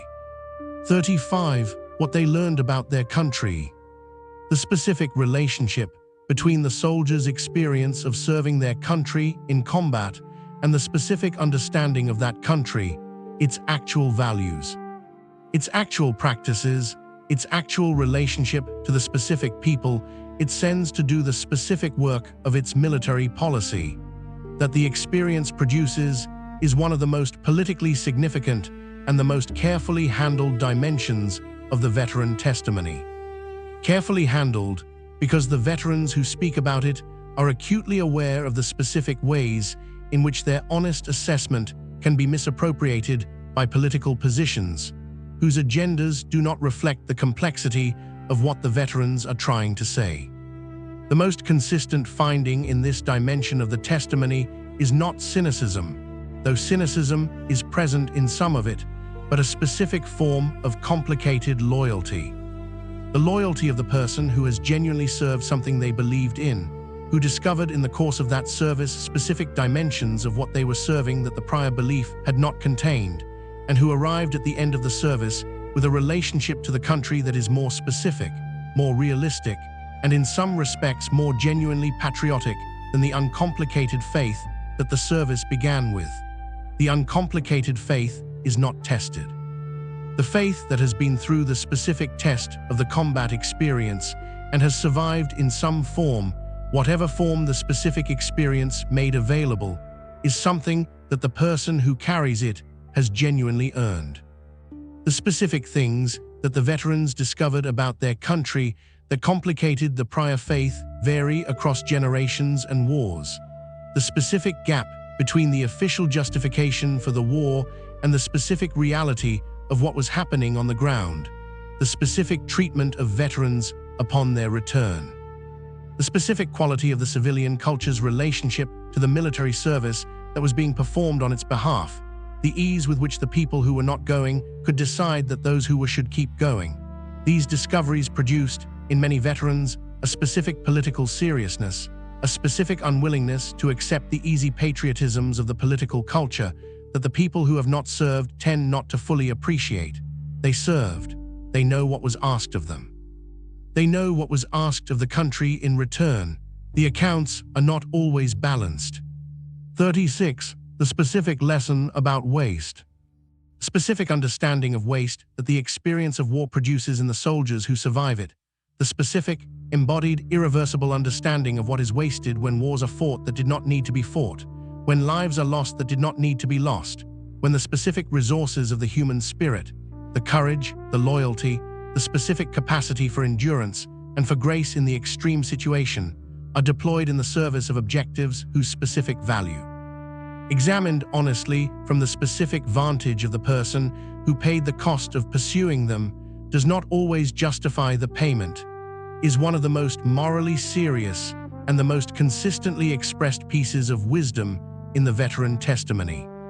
The veterans are not speaking about waste in the abstract. They are speaking about specific people, the specific person whose specific talent or specific kindness or specific potential for a specific life that would have been genuinely valuable was ended in a specific place, on a specific day, in circumstances whose specific necessity the veterans, looking back from the distance of the subsequent years, do not always find compelling. The waste of the specific life, not the statistical casualty, not the number in the official account, but the specific person who was beside them and whose specific presence in the world ended in a specific way, is the form that the understanding of war's waste takes in the veteran's interior, and it is a form that the abstraction of the political and strategic discourse about war costs cannot accommodate. The wisdom the veterans offer from this specific understanding is the wisdom of accountability, the specific request that the people who make the decisions about when wars are necessary and the people who vote for the people who make those decisions perform the specific act of personalizing the cost, not the aggregate cost, the specific cost, the specific person with the specific face and the specific life and the specific potential who will not come back. The veterans have done this personalizing. They would like the people who made the decision to do it too, before the decision is made. 37. The soldier they never forgot who lived. The veteran testimony contains many accounts of the specific dead who are carried in the interior with the specific vividness and the specific tenderness of the person whose loss was never fully resolved. But it also contains, with equal consistency and equal emotional weight, the accounts of the specific living, the specific soldiers who survived alongside them, who were not lost in the dramatic sense of the battlefield, but who were lost in the quieter sense of the subsequent decades, who moved through their separate lives without the specific contact that would have maintained the specific bond, and who exist now in the veteran's interior as a specific form of longing for a connection that was real and that the years have made inaccessible. These are the soldiers the veterans most want to find, and in many cases can no longer find, the person who was beside them in the specific extreme moment and whose specific presence in that moment created a bond that the subsequent civilian lives of both parties have never fully replicated. The specific conversations they did not have after the service ended. The specific gratitude they never fully expressed. The specific things they wanted to say to the person who knew the specific experience from the inside. The person for whom no explanation was necessary, that the distance of the subsequent years made more difficult to say rather than less. The wisdom the veterans offer from this specific longing is the wisdom of the maintained connection, the specific counsel to not allow the bond to be entirely consumed by the demands of the separate civilian lives, to reach back deliberately and against the specific inertia of the years toward the specific people whose specific understanding of the specific experience cannot be replicated by any subsequent relationship. They know what they had. They know what its loss, however gradual, however undramatic, cost. They would have it otherwise if they could. There is still time in some cases. They encourage the reaching. 38. The human need for meaning. Among the specific things that the extreme conditions of the combat deployment reveal about the fundamental architecture of the human being, the things that the ordinary conditions of the civilian life keep sufficiently comfortable that their necessity is rarely felt with full urgency. The most consistently and the most passionately described is the need for meaning. The specific need to understand the specific thing one is doing, and the specific suffering one is enduring as part of a story that is larger than the specific suffering itself. A story in which the suffering is directed towards something that the person suffering it believes is genuinely worth the cost. The specific importance of meaning in the conditions of the extreme situation is documented with extraordinary consistency in the literature of combat experience. From the philosophical work of Viktor Frankl, who developed his understanding of the central importance of meaning to human survival and human well-being from the specific conditions of the concentration camp. A form of extreme situation whose specific character differs from that of the combat soldier, but whose fundamental lesson about the necessity of meaning is transferable to the direct testimony of combat veterans who describe the specific psychological difference between deployments in which the specific mission felt genuinely important and deployments in which the specific mission felt genuinely questionable. The specific wisdom the veterans offer about this need is not the counsel to accept the official meaning uncritically. They have too much experience of the specific gap between the official meaning and the operational reality to recommend that. It is the counsel to find, within the specific situation, the specific meaning that can be honestly inhabited, the meaning of the bond, of the protection of the specific people beside you, of the specific integrity of the soldier who does the specific thing they are asked to do, as well as it can be done regardless of the larger questions about whether the specific thing should be being done at all. The meaning can be smaller than the official meaning and still be real. The veterans found it where they could. They want the living to know that it is always findable, even in the conditions most specifically designed to make it invisible. 39. The specific gift of having been tested. The specific quality of what the combat experience gave to the veterans who survived it, the specific gifts, as distinct from the specific costs, that the experience deposited in the person who passed through it, is the dimension of the veteran testimony that the veterans themselves approach with the most care and the most ambivalence, because the acknowledgement of the gifts of the extreme situation can, if it is not very carefully handled, become a way of minimizing the costs, of suggesting that the experience was ultimately positive in a way that the specific deaths and the specific wounds and the specific psychological damage that it produced do not support. The veterans who speak about the gifts of the testing do not make this suggestion. They hold the gifts and the costs simultaneously with the specific honesty of the person who has paid the cost and who is therefore in a position to accurately assess the return. And what they consistently describe, held in this careful balance, is a specific quality of self-knowledge, the specific knowledge of what they are made of what they can do, of what they can endure and what they cannot, of who they are when the ordinary supports of the ordinary life are removed, that the comfortable life cannot provide, and that the testing, whatever its other costs, irrevocably deposited. The specific quality of this self-knowledge is not pride, though it contains something adjacent to pride. It is more like the specific confidence of the person who knows, from direct and irreversible experience, that they have resources that they did not know they had before the situation required them, and that those resources are theirs permanently, that the person they became in the conditions of the extreme situation is the person they remain in the conditions of the ordinary one. The testing changed them. Some of the changes were costly. Some of the changes were, in the specific assessment of the person who carries them, genuine enrichments, additions to the self that the comfortable life would never have produced, and that they would not, given the full and honest accounting, choose to be without. 40. Wisdom at 40, the shape of what was given and what was taken. We have arrived at the 40th piece of wisdom in our journey through the veteran testimony, and from this point in the account, the specific shape of what the combat experience gives and takes, the specific economy of the extreme situation, in which the costs and the gifts are both real and both permanent, is visible with enough clarity and enough detail to be genuinely understood rather than merely described. In the last 10 entries, We have followed the soldiers through some of the most personally significant dimensions of the experience, the specific moment of the decision to survive and what it revealed about agency in the extreme situation, the specific way time moved in the field and what the recalibration of time produced, the question they were always asked and what it revealed about the civilian understanding of what happened to them, the specific tangled gratitude of the survivor. The complicated loyalty of the person who served their country and saw it clearly in the serving. The specific lesson about waste that the loss of the specific person produces that the abstraction of the strategic discourse never can.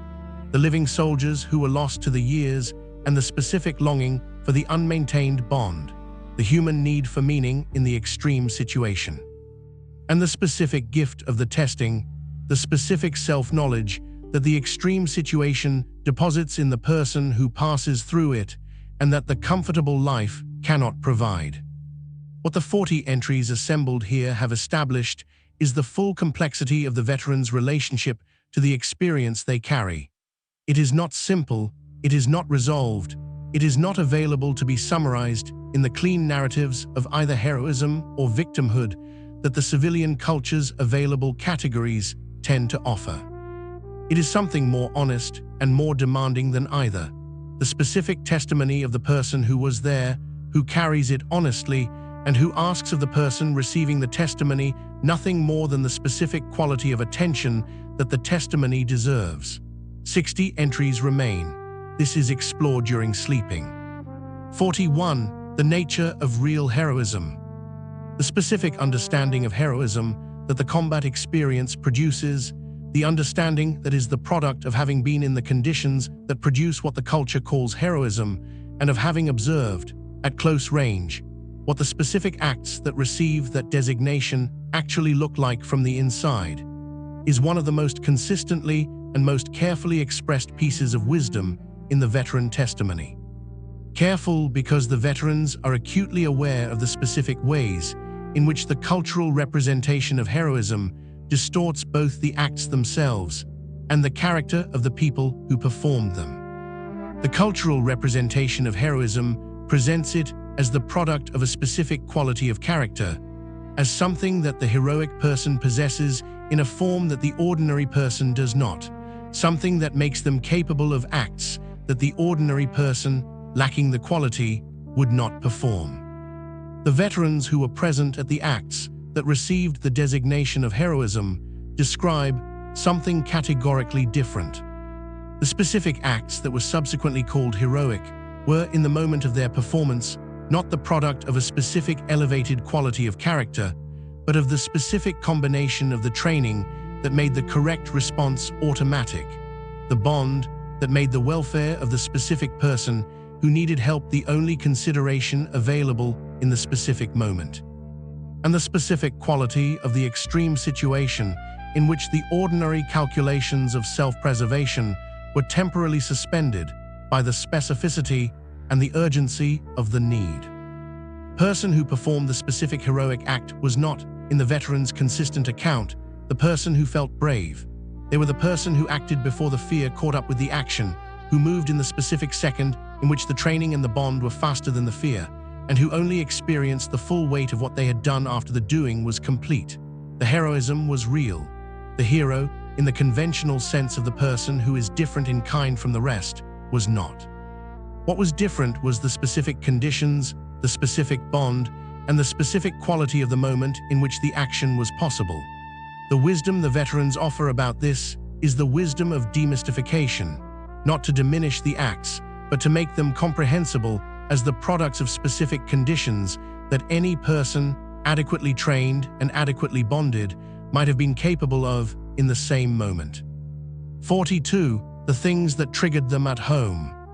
The specific sensory and situational stimuli that retain, for the combat veteran in the domestic environment, the specific charge of association with the extreme situation, the specific sounds, smells, visual configurations, and physical sensations that activate the body's stress response in conditions that are objectively safe, but that resemble, in some specific sensory dimension, the conditions that were not, is one of the most practically significant and the most consistently described dimensions of the combat veteran's experience of the return, and one whose specific character is, once understood, neither strange nor pathological, but the entirely logical consequence of how the human nervous system processes and stores experience in conditions of extreme threat.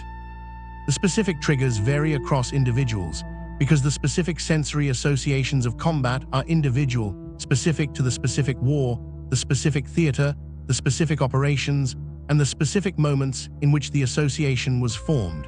The car backfiring that is not a gunshot.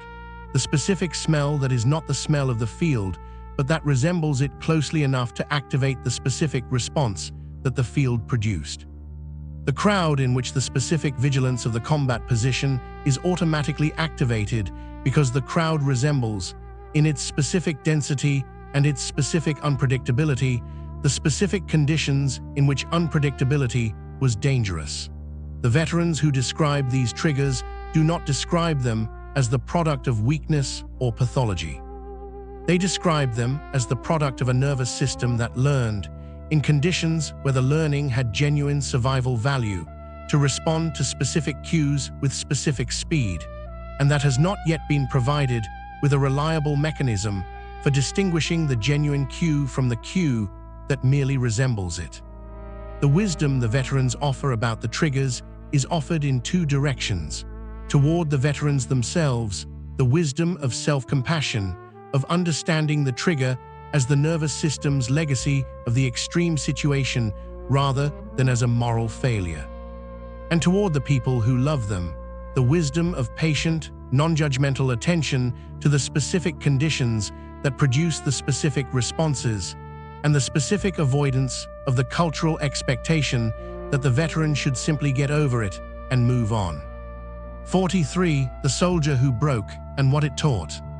Among the specific experiences of the combat deployment that the veteran testimony identifies as having produced some of the most enduring and the most important lessons about the nature of the human being in the extreme situation, none is described with more careful attention or more genuine compassion than the experience of witnessing a person who was strong, who was capable, who was as well prepared as the training could make them, reach the specific point at which the accumulated weight of the extreme situation exceeded the capacity of the human organism to continue absorbing it and producing in response only functional behavior.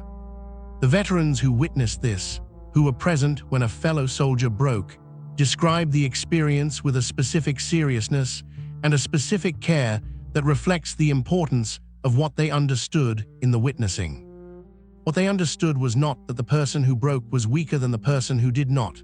They were, in most cases, certain that this was not the correct interpretation, that the person who broke was not constitutively different from the person who did not, that the specific difference between the two outcomes was not a fixed quality of character, but the specific distribution of the specific conditions, the accumulated weight, the specific moment, the specific combination of factors that had been born in the specific time leading up to the specific breaking. The specific lesson this understanding produced is among the most important in the entire veteran testimony. That there is no fixed human limit that can be identified in advance of the testing, that the specific person you believe will hold and the specific person you believe will not are identified by prior assumptions rather than by certainty, and that the correct response to the person who breaks is not the response of the person who has concluded something permanent about the broken person's character, but the response of the person who understands what the breaking cost and what the specific conditions that produced it reveal about the genuine limits of the human organism.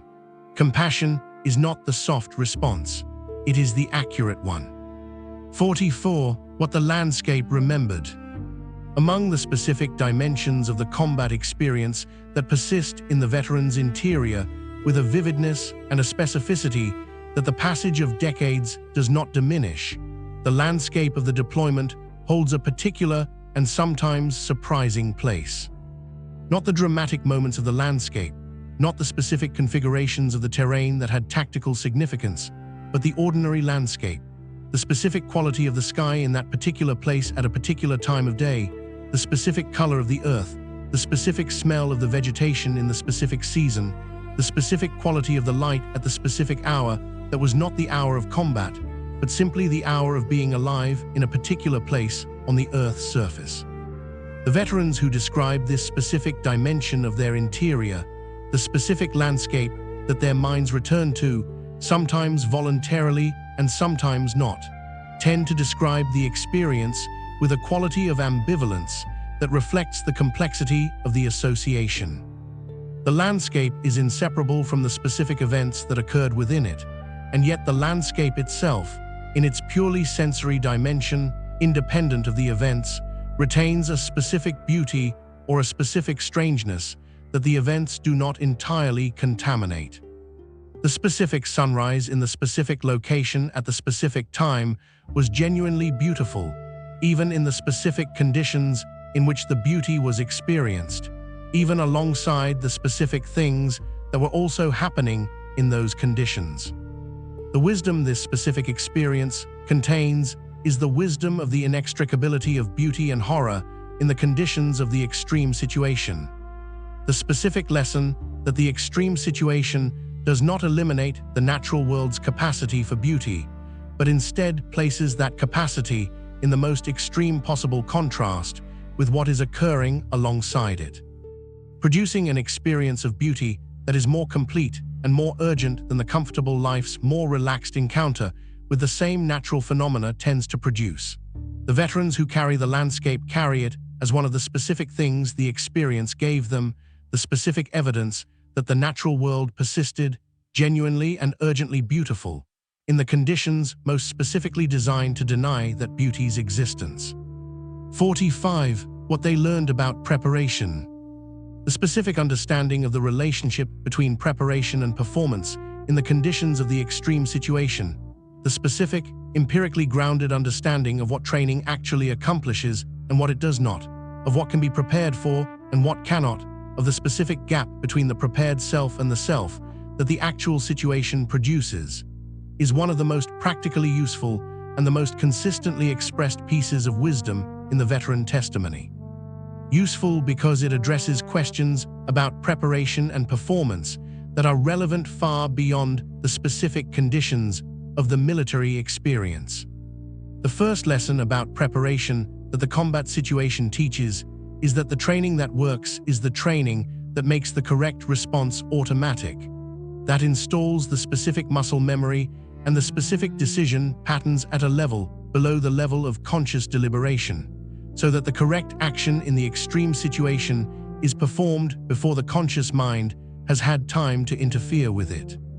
The soldier who thinks in the moment of the extreme situation is the soldier who is already behind the situation. The soldier whose training has made the response automatic is the soldier who is responding rather than deliberating, and in the conditions of the extreme situation, the responding is the safer mode. The second lesson, equally important and considerably more difficult to transmit through the conventional training process, is that the training can prepare the body and the automatic responses, but cannot fully prepare the interior. The specific quality of the fear, the specific weight of the responsibility for the specific people one is responsible for, the specific moral burden of the specific decisions the situation requires. These are dimensions of the experience that the training addresses imperfectly at best, and that the individual person must encounter and address in the specific conditions of the actual experience. What the training most valuably provides is not the elimination of the interior challenge, but the specific confidence that the bodily and tactical responses have been installed reliably enough that the interior challenge does not have to be addressed in the same moment as the physical one. The body knows what to do. The interior has time, in that specific knowledge, to find its own footing. 46. The specific wisdom about family. The specific effect of the combat deployment on the veterans' relationship to their family, both the family they left and to which they returned, and the family that formed within the military unit and whose specific character as a family was revealed by the conditions that the deployment produced, is one of the most personally significant and the most consistently described dimensions of the veteran testimony, and one that the veterans describe with a particular tenderness because it addresses the dimension of the experience most directly connected to the people they love most. The specific lesson about the family that was left, the spouse, the children, the parents who waited, is the lesson of absence and presence simultaneously. The specific discovery, in the conditions of the deployment, of the full weight of what the family represented to the deployed soldier, a weight that the ordinary conditions of the family life tended to distribute across the habitual daily texture of the shared life in a way that made its total value difficult to perceive. The deployment produced, for many veterans, the first complete perception of what the family actually was, the specific, irreplaceable community of the specific people whose specific lives were intertwined with theirs, and deposited in them a specific quality of appreciation for the family that the subsequent return either expressed or failed to express, depending on the specific dynamics of the particular situation. The specific lesson about the military family, the unit, the squad, the people who were alongside, is the lesson that has appeared throughout this testimony in various forms, and that here finds its most direct expression. That the specific bond produced by the shared extreme situation constitutes a form of family whose specific intimacy and whose specific durability the conventional forms of civilian relationship rarely match, and whose loss at the deployment's end is a form of loss that the conventional vocabulary of family and friendship does not have adequate categories to address. They had two families. They lost one when the war ended. The specific grief of that loss is one of the things they carry home that the people waiting for them cannot see. 47. What they know about orders. The specific relationship between the military institution's requirement of obedience to orders and the individual soldier's moral conscience. The specific question of when the orders are to be followed and when the individual conscience has a claim that exceeds the claim of the order is one of the most morally serious and the most carefully handled subjects in the veteran testimony. Carefully handled because it is the subject that most directly engages the specific moral dimension of the combat experience, and because the veterans who speak about it are acutely aware of the specific weight of what they are addressing. The veterans who speak most directly about this subject speak from specific experience of the specific kinds of orders that the combat situation can produce. Orders whose execution in the specific conditions would have required the soldier to do something that the soldier understood to be wrong, not merely difficult, not merely personally costly, but specifically morally wrong. The specific decisions that those moments required, to comply, to refuse, to comply in a form that fulfilled the letter of the order while protecting something the soldier understood as genuinely non-negotiable, are among the most personally significant decisions the veterans describe, and among the ones they assess most carefully in the retrospective accounting. The wisdom they offer about the relationship between obedience and conscience is the wisdom of the person who has been in the actual conditions in which the question is not theoretical, that the military institution's requirement of obedience serves genuine and important purposes, and that the undisciplined military is a genuinely more dangerous thing than the disciplined one, and that the requirement of obedience has limits that are not merely philosophical, but are specifically inscribed in the military law of every modern nation and in the international laws of war that the specific experiences of the specific wars of the 20th century produced. The soldier is not a mechanism. They are a moral agent. The institution that forgets this produces specific catastrophes.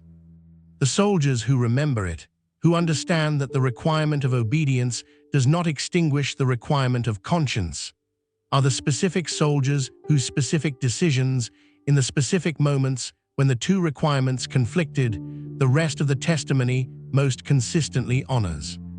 48. The specific discovery about strength.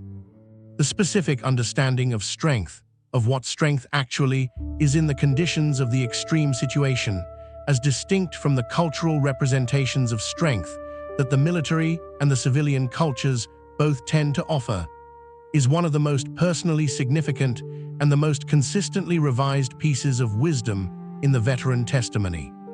Revised because the combat experience consistently showed the soldiers that the prior understanding of strength was inadequate in specific and important ways. The prior understanding of strength, the understanding carried into the deployment, tended to organize itself around the specific virtues of endurance, of the suppression of visible vulnerability, of the specific performance of competence and stability under conditions that would justify neither. The strong soldier was the soldier who did not show the fear. The strong soldier was the soldier who did not need help. The strong soldier was the soldier who could be relied upon to maintain the specific performance of strength regardless of the specific interior conditions that the performance was maintaining. What the extreme situation revealed, consistently and specifically, was that this understanding was incomplete and in some cases actively dangerous. The soldier who suppressed the fear rather than managing it was the soldier who was not attending to important information that the fear was providing. The soldier who did not ask for help when help was needed was the soldier who was making themselves less effective in service of the performance of effectiveness. The genuine strength that the extreme situation rewarded was not the absence of vulnerability, but the specific management of vulnerability, the ability to acknowledge what was being experienced, to communicate it to the specific people who needed to know it, and to continue functioning in its presence. This is the specific understanding of strength that the veterans most want to offer, that the genuine article is considerably less about the suppression of the interior and considerably more about its honest management than the cultural representation of military strength tends to suggest. 49. The moment it became personal. Every veteran carries a specific moment in which the experience of the deployment shifted from something that was being managed with professional competence and appropriate emotional regulation to something that had broken through the professional container and become personal, viscerally, irreversibly, completely personal, in the specific way that means the experience is not something one is simply going through anymore, but something that is going through you. That is altering something in the interior that will not be returned to its prior configuration. The specific form of this moment varies across the individuals who describe it. For some, it is the specific death of the specific person, not the first death, not the general experience of combat mortality, but the specific death of the specific person whose face and whose voice and whose specific qualities were known and whose absence in the immediate aftermath was the specific revelation that the loss was not abstract, was not statistical, was not the kind of thing that professional competence was designed to contain. For others, it is a different specific moment. The specific child, the specific civilian, the specific encounter with the human consequence of the situation that broke through the protective professional distance and arrived in the interior without defense. The wisdom this specific moment contains is the wisdom of the breaking of the professional container, the specific wisdom that the attempt to manage the combat experience entirely within the framework of professional competence, however necessary in the operational context, is an attempt that has specific limits and that the experience, in its full reality, will eventually exceed. The moment it became personal was the moment that made it real in the full sense, the moment that made the subsequent processing necessary and the subsequent testimony both possible and important. They could not maintain the distance indefinitely. They are not, in retrospect, entirely sorry that they could not. 50. Wisdom at 50, the midpoint of the testimony. We have arrived at the midpoint of our journey through the wisdom of the soldiers who survived war, and from this vantage point, halfway through the testimony, halfway along the arc of what these soldiers most want to say, the full shape of the testimony is visible with a clarity and a completeness that the individual entries, however significant, cannot individually provide. In the last 10 entries, we have received some of the most practically significant and the most personally intimate pieces of the testimony, the specific demystification of heroism, the understanding of the triggers and their origins in the nervous system's legitimate response to extreme conditioning, the specific compassion produced by witnessing the breaking of someone who was strong, the landscape that persisted in the interior, the the specific lessons about preparation and family and orders. The revised understanding of strength that the extreme situation produced, and the specific moment when the professional container broke and the experience became irreversibly personal. What the 50 entries assembled here have established, with an accumulating clarity that the individual entries could only approach, is the specific character of what the combat experience gave and took from the people who passed through it.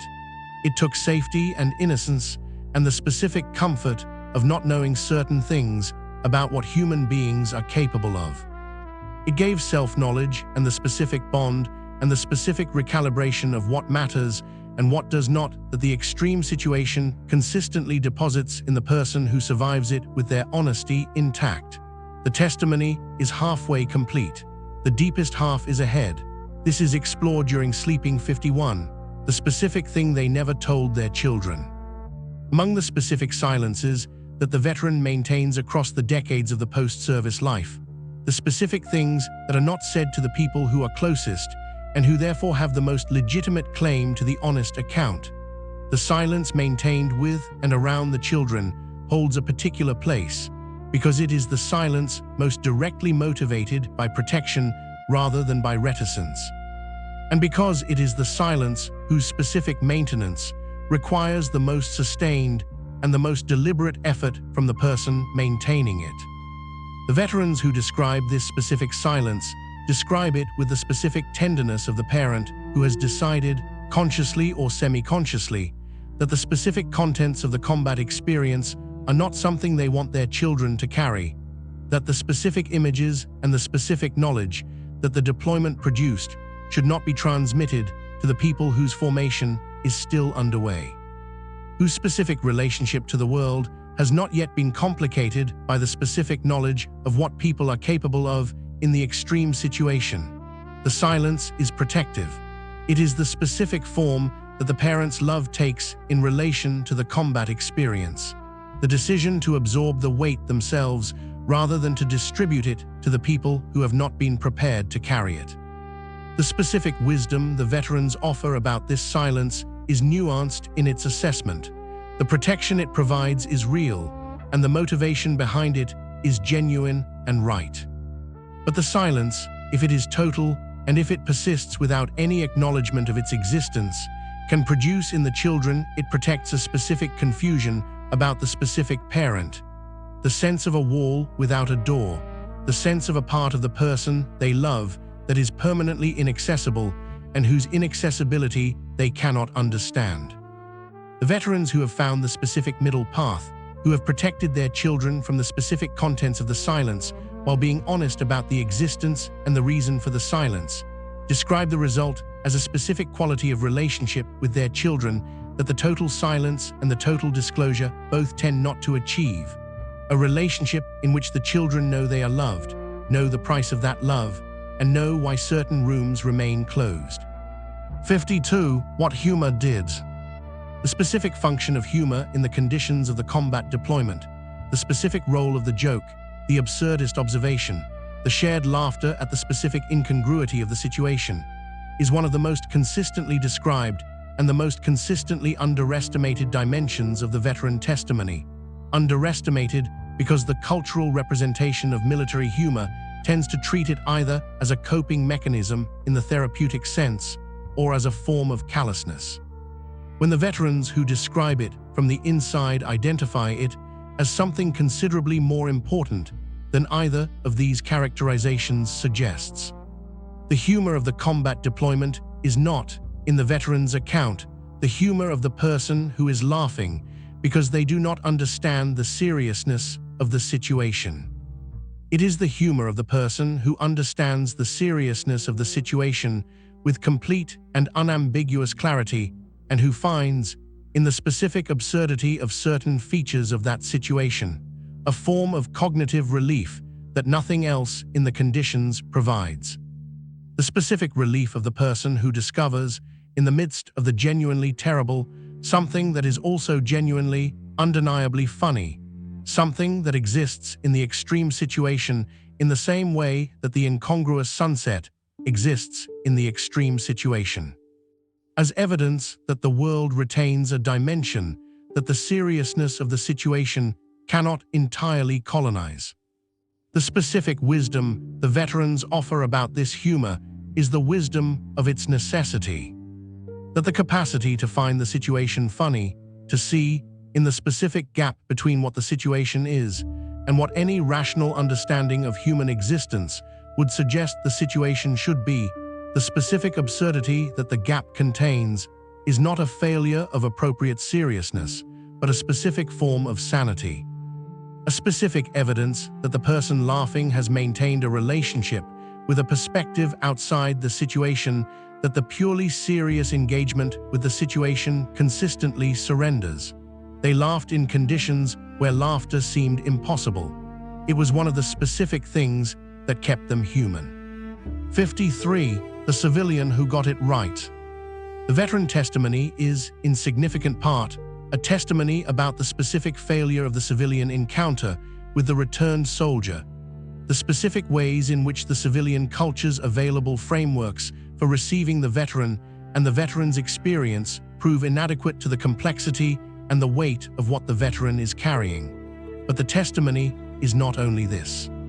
It also contains, with a specificity and a gratitude that reflects the specific relief of the unexpected encounter, the accounts of the specific civilians who got it right, who did or said or simply was something in the specific encounter with the returned veteran that the veteran needed and did not expect to find.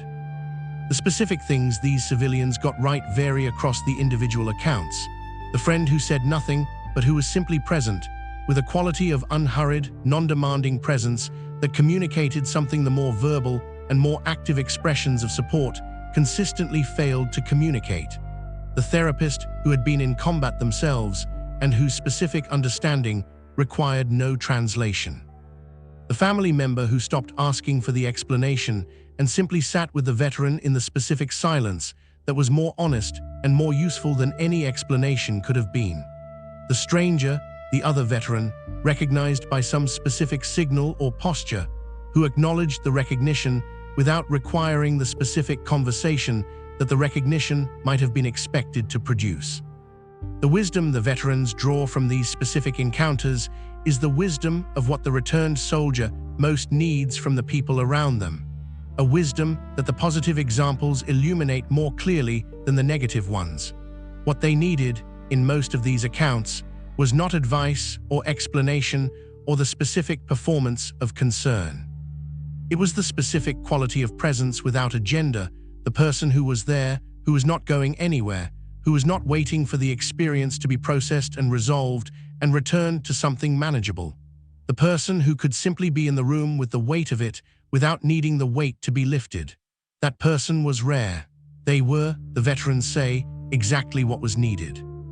54. What they know about waiting for help. The specific experience of the wounded soldier, the soldier who required help that could not be immediately provided, who had to wait in the specific conditions of the injury for the specific intervention that might or might not arrive in time, is described in the veteran testimony as one of the most enduring and the most instructive experiences of the entire deployment. Instructive not only about the specific conditions of the combat situation, but about the broader human experience of vulnerability and dependency and the specific quality of trust that the situation of genuine need requires.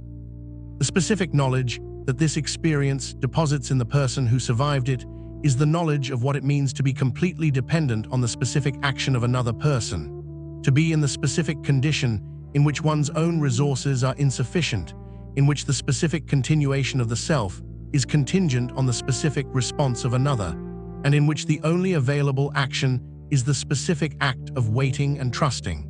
This is not a comfortable knowledge. It is not a knowledge that the culture of self-reliance and individual competence that most military training installs as a primary virtue is particularly well designed to prepare the soldier for. But it is a knowledge that the experience produces and that the veterans who carry it describe as having permanently altered their relationship to their own vulnerability and to the vulnerability of others.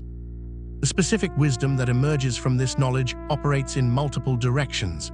Toward the veterans themselves, the wisdom of the legitimate acknowledgement of genuine need, the specific permission, earned in the conditions of the combat situation, to recognize and name what is genuinely needed rather than performing the self-sufficiency that the situation does not, in fact, allow. And toward everyone else, the wisdom of the specific importance of the response when the genuine need is expressed.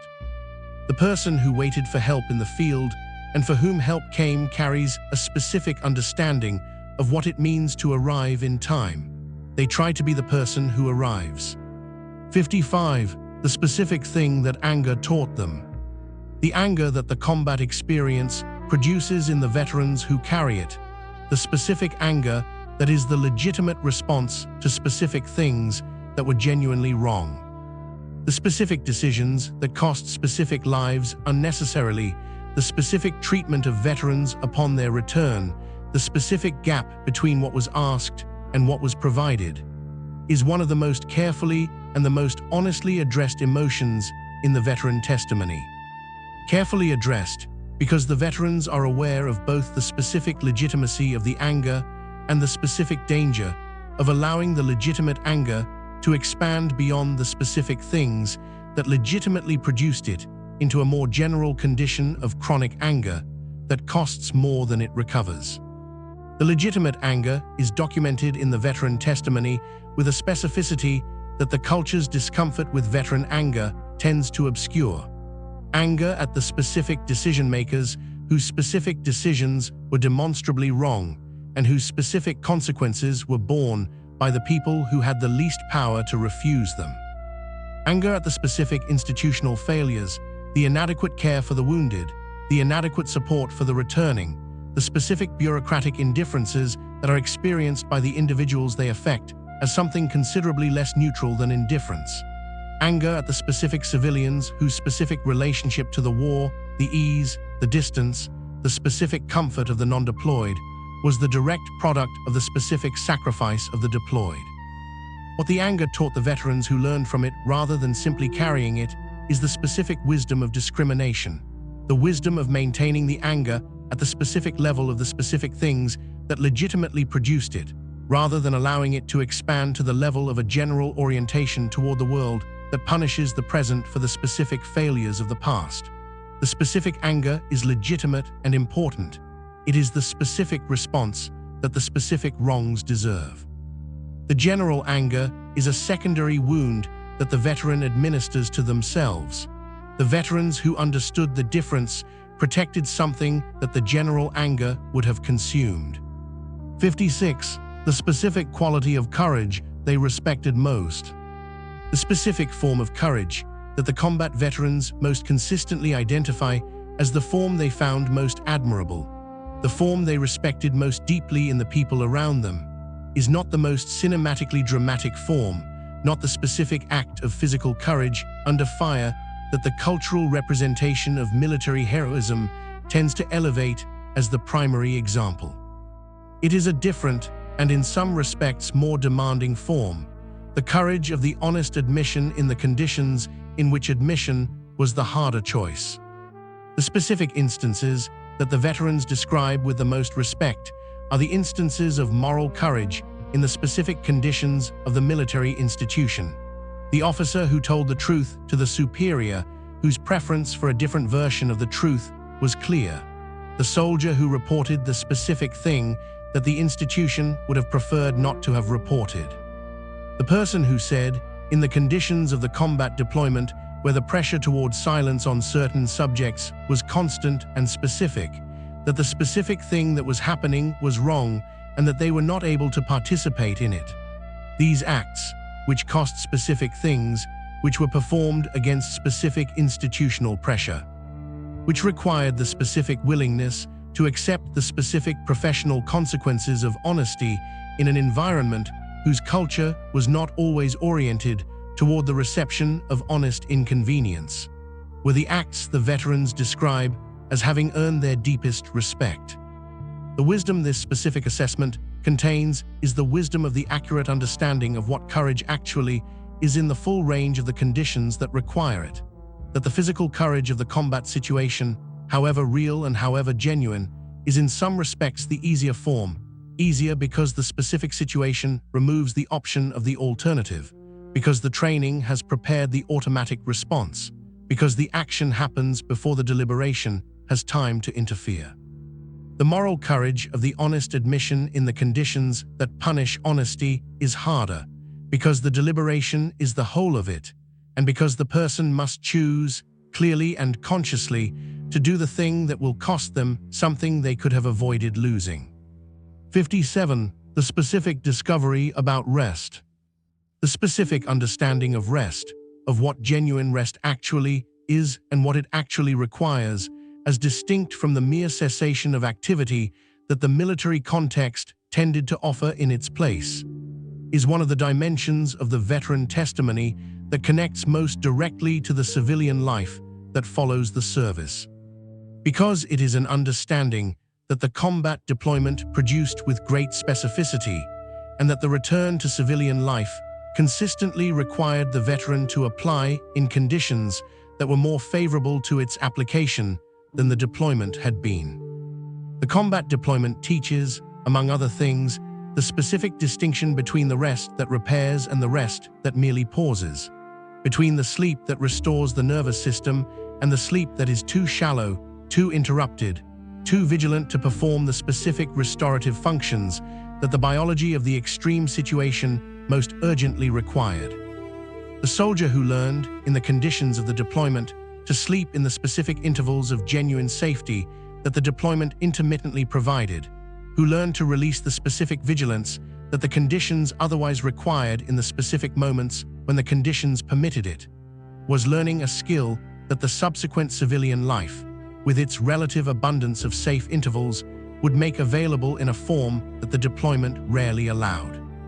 The wisdom the veterans offer about rest is the wisdom of the person who has experienced, in the conditions of the extreme situation, both its genuine absence and its genuine presence, and who therefore knows the difference with a specificity that the person who has never been without it cannot achieve. The genuine rest, the specific quality of the complete release of the vigilance, the complete surrender of the body to the specific biological processes that the waking life consistently defers, is not something the civilian life automatically provides. It is something that must be created deliberately in the specific conditions of genuine safety and genuine permission. The veterans who learn to create it in the field are, in many cases, better at creating it in the home than the people who have never had to try. 58. What they think about on Veterans Day. The specific quality of the veterans' experience of the official commemorations of military service, the parades, the ceremonies, the specific rhetoric of the speeches that attend the national acknowledgement of the sacrifice that military service represents, is one of the most consistently and the most honestly described dimensions of the veteran testimony, and one that tends to produce, in the veteran who describes it with full honesty, a response that is considerably more complicated than the simple gratitude for the recognition that the commemorations are designed to produce. The veterans are not ungrateful for the recognition. The recognition is real and they receive it as such. But the specific language of the commemoration, the specific abstractions through which the military service is described in the official contexts, the specific nobility of the rhetoric that attends the discussion of sacrifice, tends to produce in the veterans who experienced the specific reality that the abstractions describe a specific quality of disconnect. The disconnect of the person who knows the specific particular concrete reality behind the abstract word, and who experiences the abstraction as a kind of distance from the specific thing it claims to honor. What the veterans most consistently describe as wanting from the commemorations, from the public acknowledgement of what their service was and what it cost, is the specific particularity rather than the abstraction, the specific person named, the specific story told, the specific moment acknowledged, not the sacrifice in general, the specific sacrifice of the specific person in the specific place on the specific day. The abstraction honors a category, the specific story honors a person. The veterans know the difference because they knew the people, and they would rather hear the people's names than any amount of rhetoric, however well-intended, about what the people's service represented. 59. The wisdom that only came later. Among the specific pieces of understanding that the veteran testimony consistently identifies as having arrived not in the immediate aftermath of the experience, but in the specific temporal distance of the subsequent years, the understanding that required the specific accumulation of civilian life, of ordinary days, of the gradual integration of the experience into the larger context of the whole life before it became fully available, is the understanding that the experience, for all its cost, was part of the formation of the person they became, and that the person they became is not something they would straightforwardly trade away even at the price of the experience that formed them. This understanding is not available in the immediate aftermath. In the immediate aftermath, the specific costs are too close, too specific, too unprocessed to be seen in the context of anything larger than themselves. The specific deaths and the specific wounds and the specific things seen and done are in the immediate aftermath simply what they are: specific, heavy, present, and demanding of a specific response that the immediate aftermath is rarely equipped to provide. The integration takes years. For some veterans, it takes decades. For some, it remains permanently incomplete. But the veterans who have had the time and the specific support and the specific conditions for the integration to proceed describe, with consistency and with the specific honesty that characterizes the best of the veteran testimony, arriving at a place where the experience is not separated from the self, not quarantined in a specific interior compartment that is kept closed and dark, but integrated into the self in the specific way that all significant experience is integrated in the person who survives it, with their honesty intact, as part of the formation, as part of the making, as part of what the person is now. It cost what it cost. It made what it made. The veterans who arrived at this understanding do not celebrate the cost. They do not minimize it. They carry both with the specific equanimity of the person who has had long enough to understand that the formation and the cost cannot be separated, and who has chosen, in the end, to honor the formation. 60. Wisdom at 60. What time does to the testimony. We stand at the 60th piece of wisdom in our journey through the veteran testimony, and the specific quality of what has been assembled here, across 60 entries that have moved through the full range of the combat experience and its aftermath, has by now achieved the depth and the coherence of something that deserves to be heard in the full sense. Not merely registered as information, but received as testimony, which is to say, as the specific account of specific people who were in a specific situation and who are offering, from the specific vantage of having survived it, the specific things they most want the people who were not there to understand.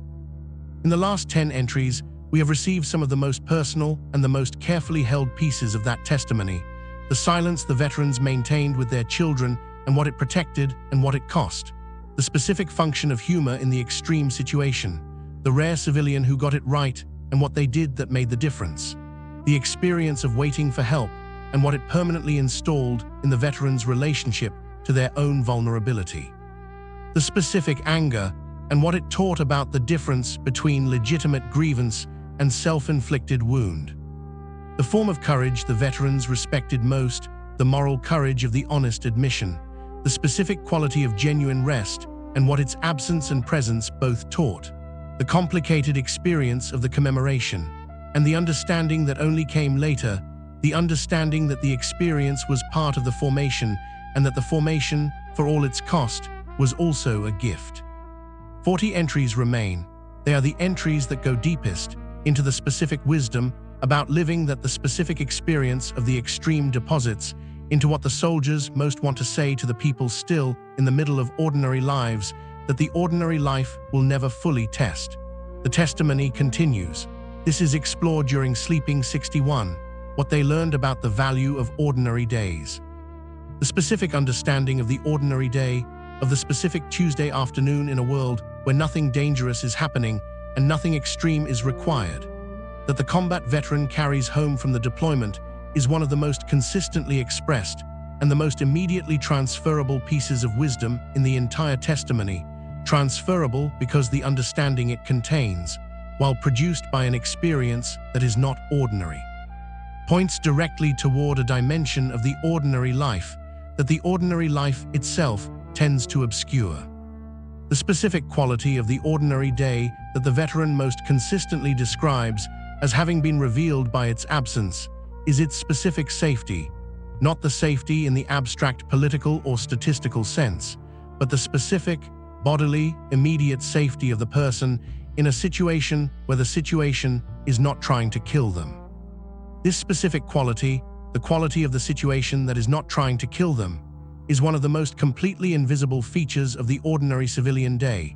Invisible because it is the constant background condition against which everything else in the ordinary civilian day occurs.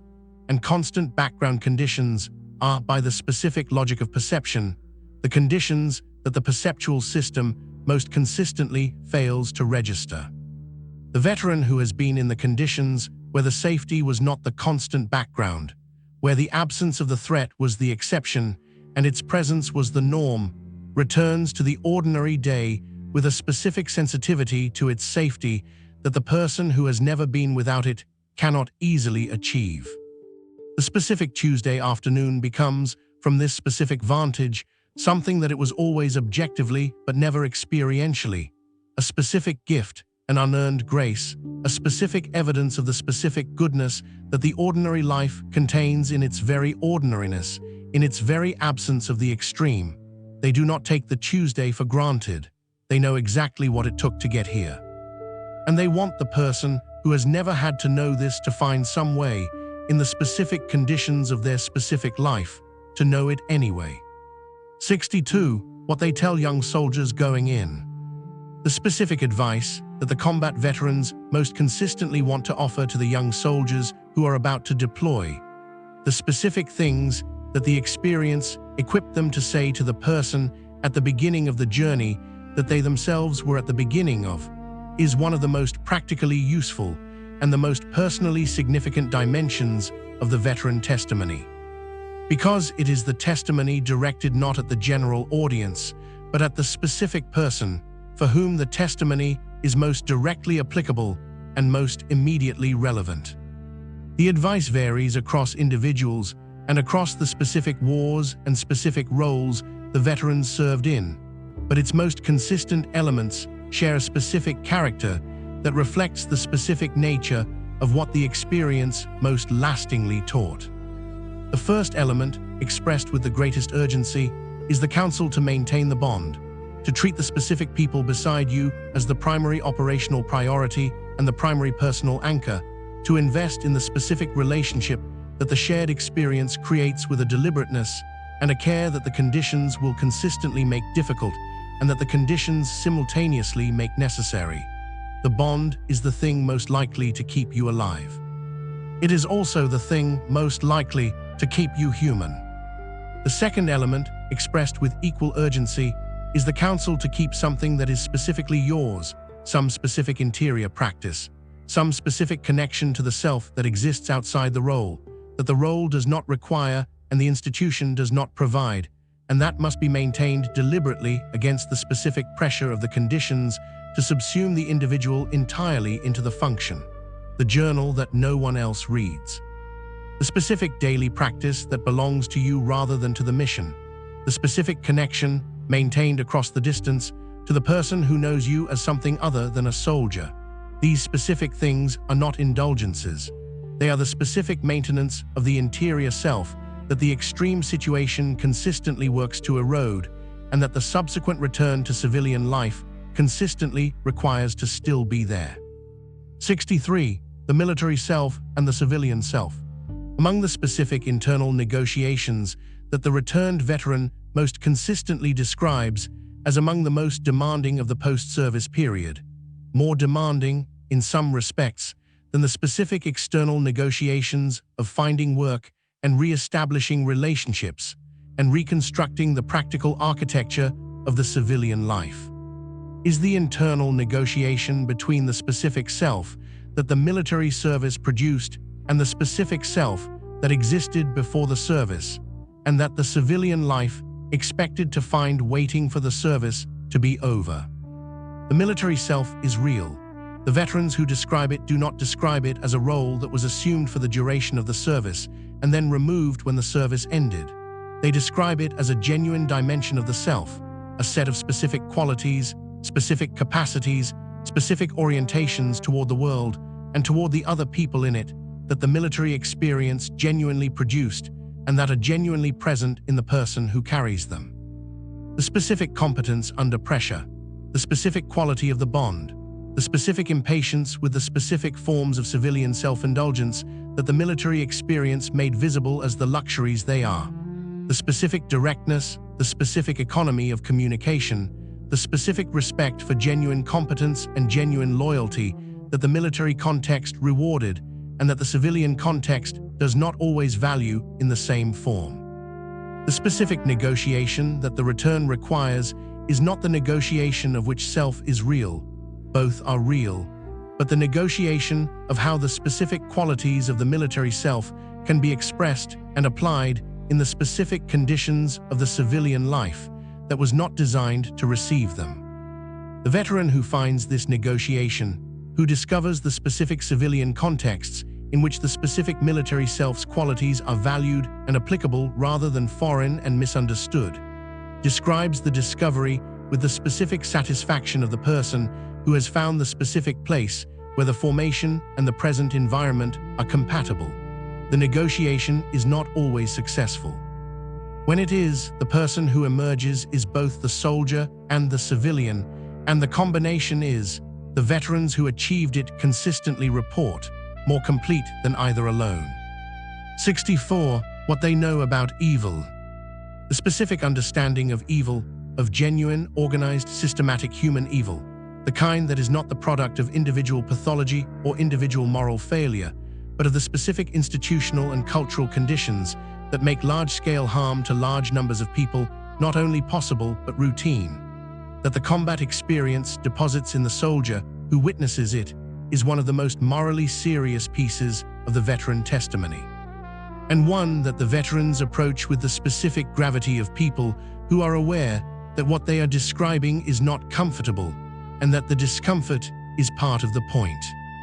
The veterans who describe what they understood as genuine evil in their deployments are not describing the ordinary moral failures of the ordinary human situation, the cruelty and the self-interest and the specific smallness that the ordinary life contains in sufficient quantity to make cynicism about human nature a perpetually available option.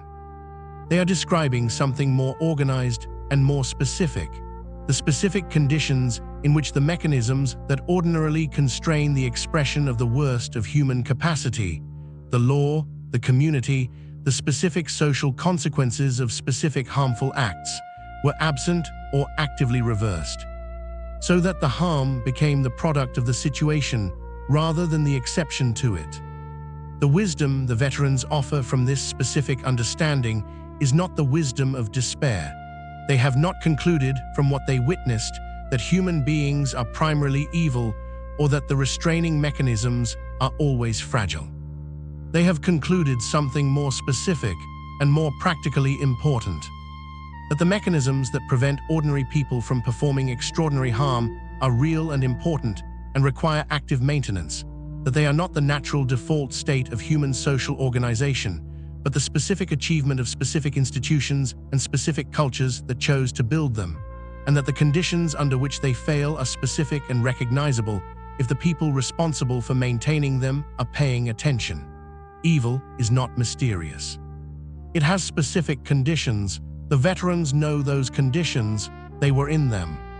65. The unexpected gentleness.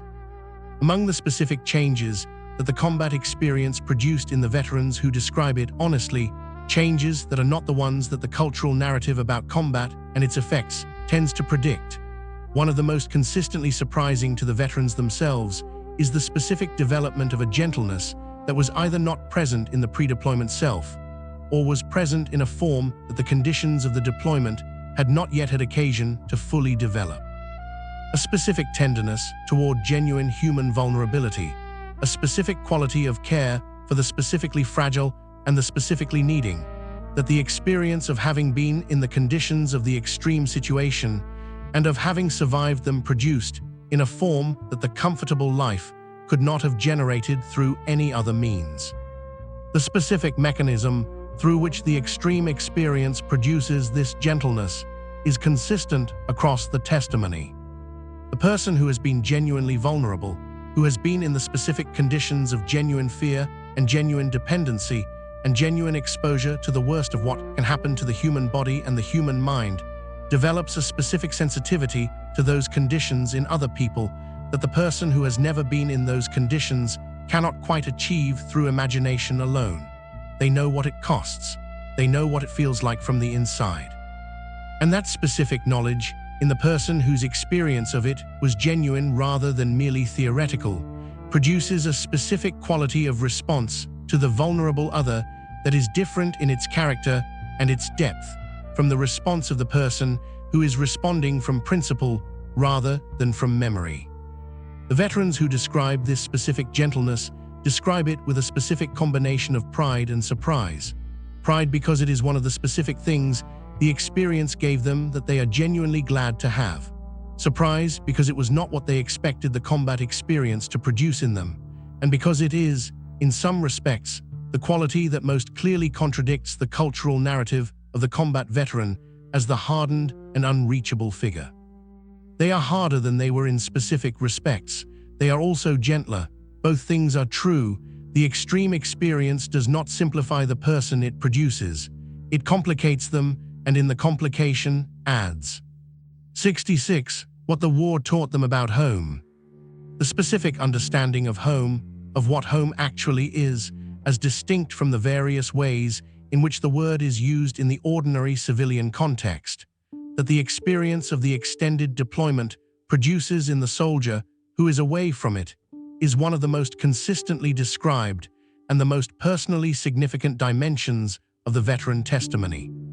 Significant because it is the specific understanding that most directly connects the experience of the extreme situation to the specific values and the specific commitments that make the return worth the effort of surviving the deployment to achieve. The understanding of home that the deployment produces is not primarily spatial. It is not primarily about the specific building or the specific geography to which the soldier intends to return. It is about the specific people, the specific faces, the specific voices, the specific quality of the daily life with the specific people whose specific presence in the world is the concrete anchor of the specific motivation to survive the deployment and to continue surviving it through the specific conditions that consistently make survival effortful. The home is wherever those people are. The home is the relationship with those people. The deployment reveals this with a specificity and a clarity that the ordinary proximity of the civilian life tends to obscure. The second dimension of the understanding of home that the deployment produces is the understanding of what home provides that only becomes fully visible in its absence. The specific safety discussed in an earlier entry, the specific ordinariness that was invisible until it was gone, and the specific quality of being known in the full, longitudinal sense of the person who has been present across the years of the accumulation of the shared life, and who therefore knows the specific person who is not the role they are currently performing, that the military environment, for all the depth of the bond it produces, cannot provide in the same form. Home is where they know who you are outside the uniform.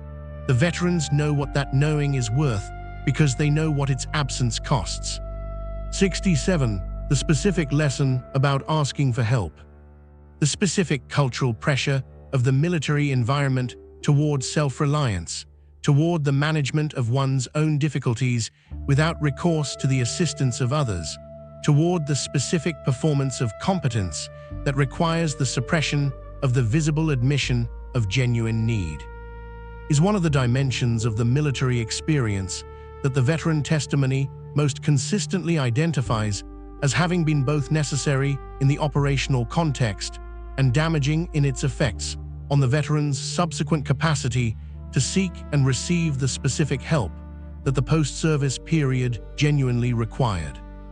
The specific logic of the military pressure toward self-reliance is not arbitrary. In the conditions of the combat situation, the person who performs competence and stability serves a specific function in the maintenance of the unit's collective capacity to continue functioning, and the visible admission of personal difficulty in those conditions can produce specific disruptions in that collective capacity that the operational situation cannot afford. The suppression of the visible difficulty in those specific conditions is not weakness. It is a specific form of operational discipline that serves a genuine purpose. The specific damage occurs in the translation. When the operational discipline that was appropriate in the combat context is maintained in the post-service context, where its specific justification no longer applies, where the specific purpose it served no longer exists, and where the specific thing it suppresses, the genuine need for the genuine help that the genuine difficulty of the post-service adjustment genuinely requires, is not being served by suppression, but is being allowed to compound in the specific silence of the person who was trained to not show it. The veteran who brings the operational discipline home is applying the right tool in the wrong context. The specific wisdom the veterans offer about this is the wisdom of the distinction, that the strength that the combat situation required is not the same thing as the strength that the post-service situation requires, and that the specific form of strength the post-service situation most demands is the specific form that the military culture is least designed to produce. The strength to say what is genuinely needed and to receive what is genuinely given. 68. The specific thing that changed their politics. The specific political understanding that the combat experience produces in the soldiers who carry it, the specific way in which the direct experience of the human consequences of the decisions made at the level of the political and the strategic alters the veteran's relationship to the political discourse that surrounds the making and the assessment of those decisions, is one of the most consistently described and the most genuinely important dimensions of the veteran testimony. Important because the veterans are, by the specific nature of their experience, among the people most qualified to speak about the specific realities that the political discourse most consistently abstracts. The specific change that the combat experience produces in the political understanding of many veterans is not a movement in any single ideological direction.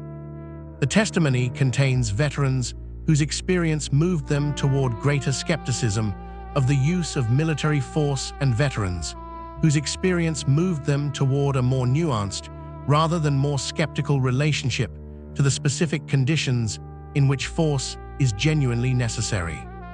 What the experience produces, with greater consistency than any specific ideological shift, is a specific demand for honesty in the political discourse about war.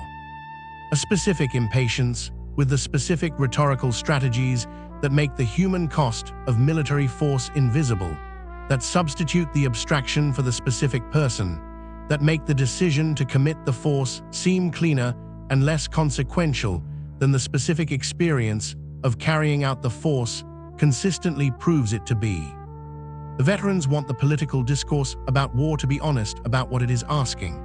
They want the people who make the decisions to stand in specific relation to the specific consequences of those decisions, not in the abstract relation of the strategist who calculates costs and benefits at the level of the aggregate, but in the specific relation of the person who can name the specific individual whose specific life the decision cost. They are not asking for the elimination of war. They are asking for the specific honesty that would make the decision to go to war a decision that was made with full knowledge of what is being decided. They are still waiting. 69. The specific wisdom about carrying the past. The specific challenge that the combat veteran faces in the relationship between the past they carry and the present life they are trying to inhabit, the specific challenge of being the person who contains both the extreme experience and the ordinary life without being either consumed by the first or entirely absorbed by the second, is one of the most enduring and the most practically significant challenges described in the veteran testimony, and one whose specific resolution. In the veterans who have found something that functions as a resolution, contains the most transferable wisdom in the entire account. The specific failure mode that the testimony consistently identifies is not the dramatic failure of the person who is entirely consumed by the past, whose specific symptoms are visible enough to be recognized and addressed, but the quieter failure of the person who carries the past in the specific way that makes the present unavailable, who is physically in the civilian life, but whose interior attention is divided between the present situation and the specific past that is always, in some way, competing with the present for the available attention. This division is not always conscious. It does not always announce itself. It produces its specific effects, the partial presence, the specific difficulty with full engagement with the people and the situations of the present life, in ways that are felt by the people around the veteran long before the veteran is fully aware of them. The specific resolution that the veterans who have found something like it describe is not the resolution of the forgetting or the resolution of the completed processing in the therapeutic sense. It is the resolution of the specific integration discussed in an earlier entry, the incorporation of the past into the present in a way that allows the past to be acknowledged and honored without requiring the present to be sacrificed to it. The past is part of them. The present is also part of them. The person who can hold both, who can be the person the past made without being trapped in the past that made them, is the person who has arrived, by whatever specific path the specific life provided, at the most complete version of the integration that the experience allows. 70. Wisdom at 70. The testimony approaches its conclusion. We stand at the 70th piece of wisdom, and the testimony of the soldiers who survived war has now been followed through most of its length, through the full range of what the combat experience deposits in the person who passes through it, from the specific self-knowledge of the tested self to the specific understanding of what ordinary days actually contain, from the specific bond of the unit to the specific loneliness of the homecoming. From the specific gifts of the experience to the specific costs that the gifts cannot offset and that honest testimony does not pretend they can. In the last 10 entries, we have received some of the most personally significant and the most practically applicable pieces of the testimony, what the ordinary day looks like from the vantage of the person who has been without it and survived, the specific advice the veterans give to the young soldiers going in, the internal negotiation between the military self and the civilian self, and what it produces when it succeeds, the honest understanding of evil and its conditions, the unexpected gentleness that the extreme situation produced, the understanding of home that the deployment revealed, the specific lesson about asking for help in the post-service context, the political understanding that the experience produced, and the specific wisdom about carrying the past in a way that allows the present to be inhabited. 30 entries remain. They are the entries that bring the testimony to its close, the entries that address the final questions about what the soldiers most want to say to the people who will never be in the situations they survived, about what the long view on the military life reveals, and about what, in the end, they want to be understood to have been. The testimony is nearly complete. This is explored during Sleeping 71, what they want civilians to stop saying. The specific things that veterans most consistently identify as the most unhelpful responses to the disclosure of their military service. The things that the civilian who means well says in the encounter with the returned soldier that nevertheless lands in a way that is precisely the opposite of what was intended, constitute one of the most practically useful pieces of the veteran testimony. Practically useful because the failures are not the product of malice, but of the specific gap between the civilian's framework for receiving the military experience and the reality of what the military experience actually is, and because the gap, once identified, is addressable.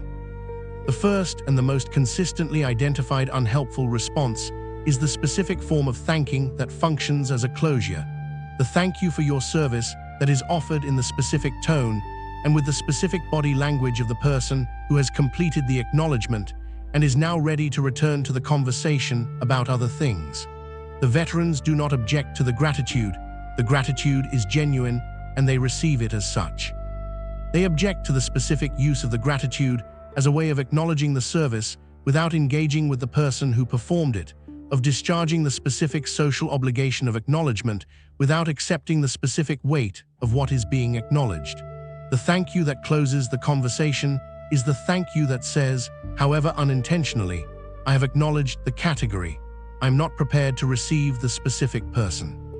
The second most consistently identified unhelpful response is the specific form of the heroic narrative, the response that elevates the experience into a version of heroism that makes the specific reality of it, with its specific ambiguity, its specific moral weight, its specific non-heroic dimensions, difficult to acknowledge in its full complexity. The veteran who has been cast as the hero of a story that does not match the story they actually lived is the veteran who has been given a performance to maintain rather than a space in which to be honest. The specific thing that helps is not the performance, but the specific quality of attention that allows the honest story to be told rather than the expected one. 72. The specific discovery about patience. The specific understanding of patience, of what genuine patience actually is and what it actually requires, as distinct from the passive endurance of the uncomfortable that the word is sometimes used to describe, that the extended combat deployment produces in the soldiers who pass through it, is one of the most practically significant and the most consistently applicable pieces of wisdom in the veteran testimony. Applicable because the specific conditions that produce the patience are not available in the civilian life, but the quality the conditions produced is available everywhere. That time and people and the gap between expectation and reality create the specific conditions in which patience is the correct response. The specific conditions of the deployment that most reliably produce the genuine patience are the conditions of the extended wait in circumstances of genuine uncertainty, the waiting for the operation, the waiting for the extraction, the waiting for the information that would resolve the specific ambiguity that the current position required enduring. In these conditions, the impatience that would ordinarily be the natural response to the uncertainty was not available as a productive option. The impatience could be felt, could be expressed within the specific limits that the conditions allowed for its expression, but could not alter the specific timeline of the resolution of the uncertainty. The resolution would come when it came. The waiting was the only available activity. The specific patience that extended engagement with these conditions produces is not the patience of the person who has suppressed the impatience or who has achieved a philosophical equanimity that makes them genuinely indifferent to the timeline of the resolution. It is the patience of the person who has learned, through the specific experience of the extended wait, to redirect the attention that impatience would consume toward the specific things that are available and actionable in the current moment. The maintenance of the equipment, the maintenance of the bond, the maintenance of the interior in the specific ways that the interior requires, and to release the attention that no available action can usefully employ. This is not resignation. It is the specific efficiency of the person who has learned to spend their limited resources where they will produce something. 73. What they learned about sacrifice. The specific understanding of sacrifice that the combat experience produces, the specific, embodied, irrevocable understanding of what sacrifice actually is and what it actually costs, as distinct from the word's use in the official rhetoric of military commemoration and the political discourse that surrounds the deployment of military force, is one of the most morally serious and the most consistently expressed subjects in the veteran testimony, and one that the veterans approach with a specific gravity that reflects their awareness of both its importance and its specific fragility in the face of the abstractions that the official discourse tends to substitute for it. The specific understanding begins with the specific person, with the knowledge that sacrifice, in the context of the combat deployment, is not an abstraction but a specific act performed by a specific person with a specific face and a specific life, and a specific collection of people who were connected to them and who felt the specific cost of the specific act in the specific form of the specific absence. The sacrifice of the statistical casualty is clean and uncomplicated. The sacrifice of the person you knew is not. It is specific and heavy and permanent, and it sits in the interior in the specific way that the specific person sat in the specific space beside you, and its absence is as specific as their presence was. The wisdom the veterans offer about sacrifice is the wisdom of the requirement that it be honored in its specificity rather than absorbed into the abstraction. Not the sacrifice of the many, not the sacrifice of the nation's defenders, but the sacrifice of the specific individual whose specific cost, the specific decision required. The veterans who carry the specific dead carry them as the specific evidence of what the word actually means when it is stripped of its rhetorical uses and returned to its concrete referent. They want the people who use the word to know what they are using. They want the abstraction to be earned by the specific knowledge of the specific person it represents. 74. The relationship with the younger generation. The specific relationship between the combat veterans and the younger generation that grew up after the wars they fought. The specific quality of the encounter between the person who carries the specific experience of the extreme situation and the person who grew up in the shadow of that experience without having been in it is one of the most important and the most delicately handled dimensions of the veteran testimony, because it addresses the specific question of transmission, of what can and should be passed on from the generation that was there to the generation that was not. The veterans who describe this relationship with the greatest care and the greatest wisdom are not the veterans who have concluded that the younger generation cannot understand what they went through and therefore should not be expected to try. They are the veterans who have recognized that the specific transmission of the specific experience is impossible, but that the specific transmission of what the experience most importantly taught is not, and who have found, in the specific relationships with the specific young people in their lives, the specific conditions in which the transmission that is possible, the transmission not of the experience, but of the understanding, can occur. What the veterans most want to transmit to the younger generation is not primarily the specific facts of the specific wars, the operational details, the chronologies, the tactical histories that the history books and the documentary films address with varying degrees of accuracy and completeness. It is the specific understanding of the human being in the extreme situation, the specific knowledge of what people are capable of in both directions when the ordinary constraints are removed, the specific understanding of what actually matters when the things that ordinarily seem to matter are stripped away, and the specific wisdom about the ordinary day whose specific value only the person who has been without it can fully perceive. These things can be transmitted. They want to transmit them. They are waiting for the specific quality of genuine curiosity that makes the transmission possible. 75. What they know about the meaning of service.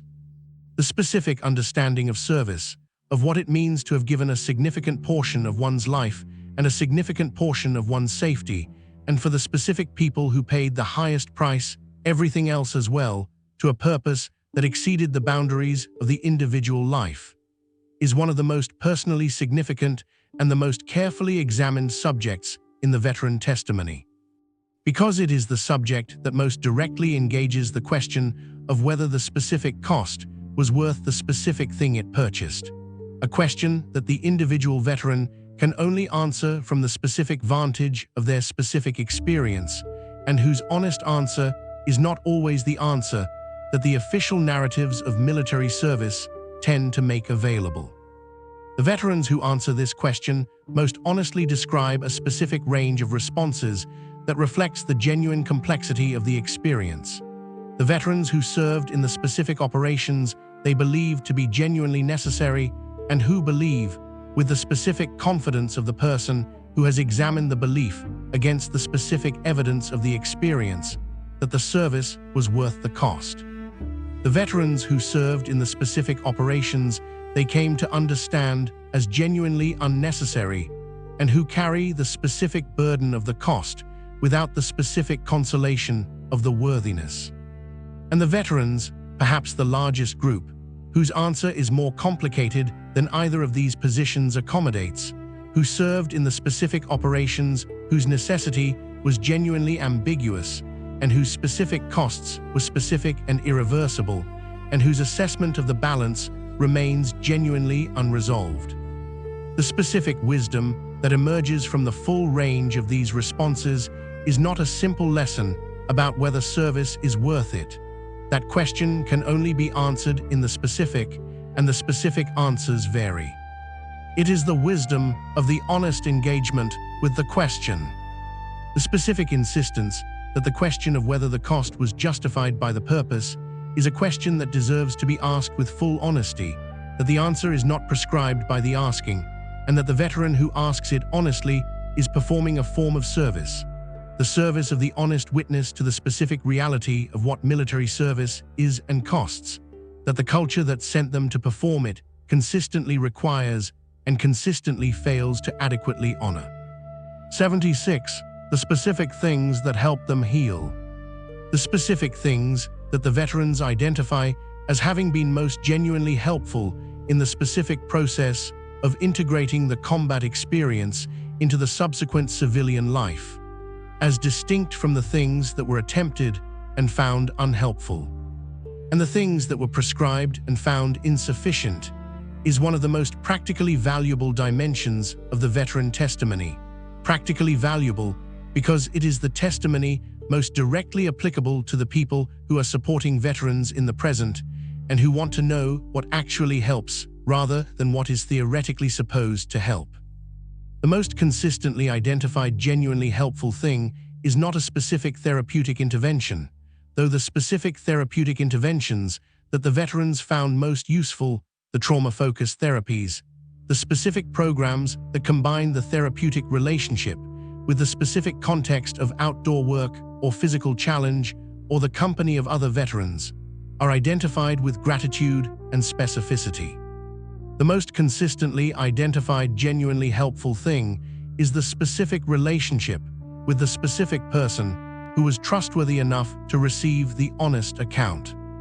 The specific human being who had demonstrated, through the specific quality of their presence over the specific time of its demonstration, that they could be told what happened without being destroyed by the telling, without using the information in ways that violated the trust, without requiring the veteran to manage their response to the information in addition to offering the information itself. The second most consistently identified genuinely helpful thing is physical. The specific engagement with the specific physical activity, the long walk, the agricultural work, the building of something specific with specific hands, the specific return to the body's own competence in the conditions that called upon that competence without the specific threat that the combat situation attached to the same physical engagement, that allowed the specific quality of the embodied integration to occur. The body holds the experience.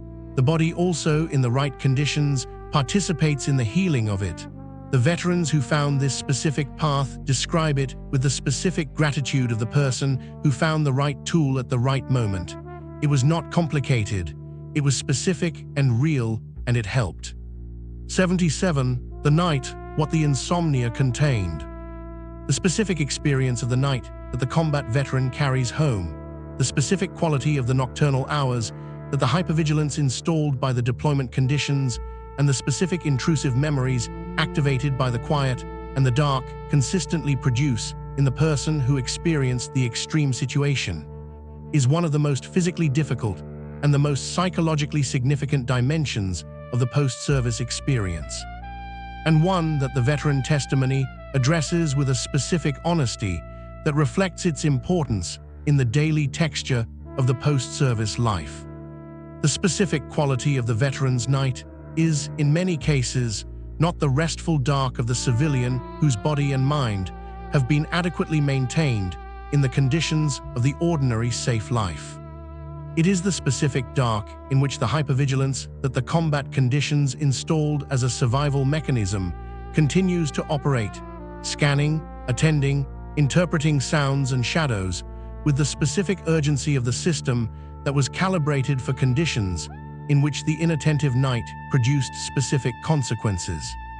The dreams that the deployment produces in the veteran's sleep are in many cases not the random symbolic content of ordinary dreaming, but the specific revisitation of the specific content of the specific experience, the specific memories that the waking mind can manage with the specific resources of conscious attention returning in the night in the form that the conscious attention cannot control. What the veterans who have found something like equilibrium with the specific quality of their nights describe is not the elimination of the hypervigilance or the cessation of the specific dreams.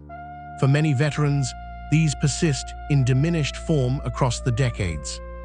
What they describe is the specific adjustment of their relationship to the night's contents, the specific capacity developed over time and with specific help to be present with the specific contents of the night without being consumed by them, to allow the specific memories to be present without requiring them to be relived with the same urgency and the same embodied intensity that the original experience carried. The night is still different for the veteran than for the person who has not been through the experience. They have learned, in many cases, to be in it rather than only to suffer it. 78. What matters in the final accounting? The specific assessment that the combat veteran makes of the experience, the specific retrospective accounting of what was given and what was taken, what the service produced in the person it produced, and whether the production justifies the cost, is, in the veteran testimony's most honest and most considered versions, a more complicated and more carefully qualified assessment than either the simple affirmation of the official narrative or the simple negation of the critical one tends to allow for. The veterans who have had the time and the specific conditions for the full assessment to be made describe it with the specific honesty of people who have examined their own experience against the specific claims that were made about its purpose, and who have arrived at conclusions that reflect the genuine complexity of what was and was not achieved. Some things that were claimed to be the purpose of the service were genuinely accomplished, and the accomplishment is real, and the veterans who participated in it are genuinely proud of it. Some things that were claimed to be the purpose were not accomplished, or were accomplished in forms that bore so little resemblance to the claimed purpose that the claim must be assessed as the specific misrepresentation that the veteran's specific experience revealed it to be. The accounting contains both. What the veterans most consistently identify as the thing that ultimately matters most in the final accounting, the thing that persists as genuinely valuable regardless of the specific political and strategic questions about whether the specific war was justified and whether the specific objectives were achieved, is the specific quality of the bond and the specific quality of the character that the extreme situation produced. Whatever the wars produced or failed to produce in the larger world, the specific thing they produced in the specific person, the specific self-knowledge, the specific bond, the specific understanding of what matters that the extreme situation deposits, is something that the veteran carries as genuinely theirs, produced at a specific cost that they did not choose, but that they have found, in the specific living with it, to have been, in this specific respect, worth what it cost. 79. What they would do differently. The specific things that the combat veterans most consistently identify as what they would do differently if the experience could be relived with the knowledge they now possess, is one of the most illuminating and the most directly applicable dimensions of the veteran testimony, applicable not because the experience can be relived, but because the specific regrets it generates point toward the specific things that are still available to be done differently in the life that follows the experience. The specific operational regrets, the specific tactical decisions, the specific choices in the field are not the most important regrets in the veteran testimony. They are present, and the veterans who carry them with the specific weight that the irreversibility of the consequence gives them. But the most consistently expressed regrets are the relational ones, the specific things that were not said to the specific people who are no longer available to receive them, the specific failure to adequately express the specific bond while the conditions made the expression possible, the specific assumption that the relationship would survive the specific inattention in the form that the relationship had when the inattention began. The specific regrets about the post-service period are, if anything, expressed with greater urgency than the operational ones, because they are the regrets about the things that were available to be done differently and were not. The specific delay in seeking the specific help that the specific difficulty required, the specific withdrawal from the specific people who most needed the specific engagement. The specific years consumed by the specific struggle that the specific help applied earlier might have shortened. These regrets are offered not as self-recrimination, but as specific counsel. The specific counsel to ask for the help before the waiting makes the asking harder, to say the specific thing to the specific person before the opportunity to say it closes. To seek the specific treatment for the specific wound before the wound has had years to become the specific scar. 80. Wisdom at 80, the final approach.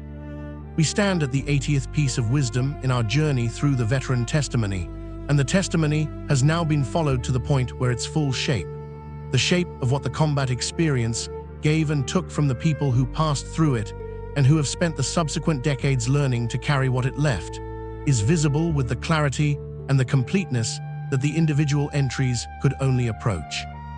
In the last 10 entries, we have received some of the most practically significant and the most personally intimate pieces of the testimony, what the veterans want civilians to stop saying and what they want them to say instead. The specific patience that the extreme conditions installed, the specific understanding of sacrifice that the specific person rather than the abstraction requires, the relationship with the younger generation and what can be transmitted across the gap. The honest assessment of the meaning of service, the specific things that helped and what they reveal about what helps, the quality of the veteran's night, the final accounting, and the specific regrets about what would be done differently, offered as specific counsel rather than as self-punishment. 20 entries remain. They are the entries that bring the testimony to its conclusion, the entries that ask the final questions about what the soldiers most want to say to the people who will never be in the conditions they survived, about what the full arc of the military life reveals about the full arc of the human one, and about what, in the end, the testimony is most fundamentally for. The conclusion is ahead. This is explored during sleeping.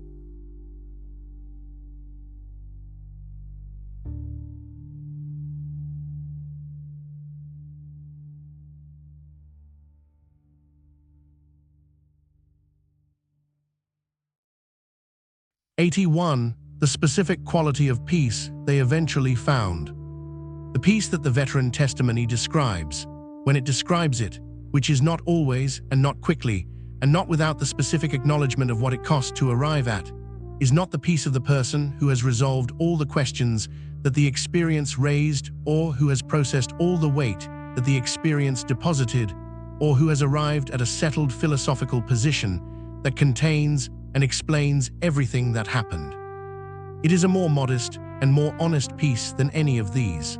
The specific peace of the person who has found a way to carry what they carry without being entirely defined by it, to be the person the experience made without being only that person, to inhabit the present life with sufficient genuine presence that the weight of the past does not consume the specific quality of what the present is offering. The specific path to this peace varies across the individuals who describe it as completely as the specific experience that made the peace necessary varies across them. Some found it through the specific therapeutic relationship, others through the specific community of veterans who share the specific experience and whose shared understanding removes the specific burden of the translation that the civilian relationship requires. Some found it through the specific spiritual or religious practice that provided the specific framework within which the experience could be held. Some found it through the specific work, the service, the mentoring, the specific use of what the experience gave them in the service of the people who need what it gave, that converted the specific knowledge of the extreme situation into the specific capacity to help the people who are in their own versions of the difficult situation. What all these specific paths share is the specific element of time, the time that the integration required, and that the surrounding culture's impatience with the duration of the veterans' adjustment consistently failed to adequately provide. The peace that the veterans found was not available quickly. It was the product of the years, of the specific accumulation of the specific experiences of the civilian life that gradually, incrementally, installed the present alongside the past rather than in its shadow. They did not arrive quickly, they arrived, and the arrival, whenever it came, was worth the duration of the journey. 82. What they want their legacy to be. The specific question of legacy of what the veterans most want to leave behind in the people who knew them and the world they inhabited, of the specific understanding or the specific quality of person that they most want the experience to have contributed to the world, is one of the most carefully and the most honestly addressed questions in the veteran testimony. Carefully addressed because the veterans are acutely aware of the gap between the legacy the culture assigns to the military service and the legacy that the specific person who performed the service most genuinely values. The legacy the culture assigns tends to be expressed in the language of the heroic, the service, the sacrifice, the defense of the values, and the specific way of life that the military engagement was intended to protect. The veterans do not reject this legacy. It is real, and they believe in its reality. But it is not, in the most honest accounts, the legacy they most care about. The legacy they most care about is more personal and more specific. The specific quality of the bond they maintained with the specific people who shared the experience, the specific quality of the parent or the partner or the friend they managed to be in the specific conditions of the post-service life that made being those things genuinely difficult, and the specific contribution to the understanding, to the honest account, to the specific passing on of what the experience most importantly taught, that they were able to make to the people who were in a position to receive it. The specific wish that appears most consistently in the veteran testimony's account of legacy is the wish to be understood honestly, not as the hero of the official narrative and not as the victim of the critical one, but as the specific person who went, who survived, who carried what the experience gave them as honestly as the carrying allowed, and who offered from that carrying the specific things that only the carrying makes available.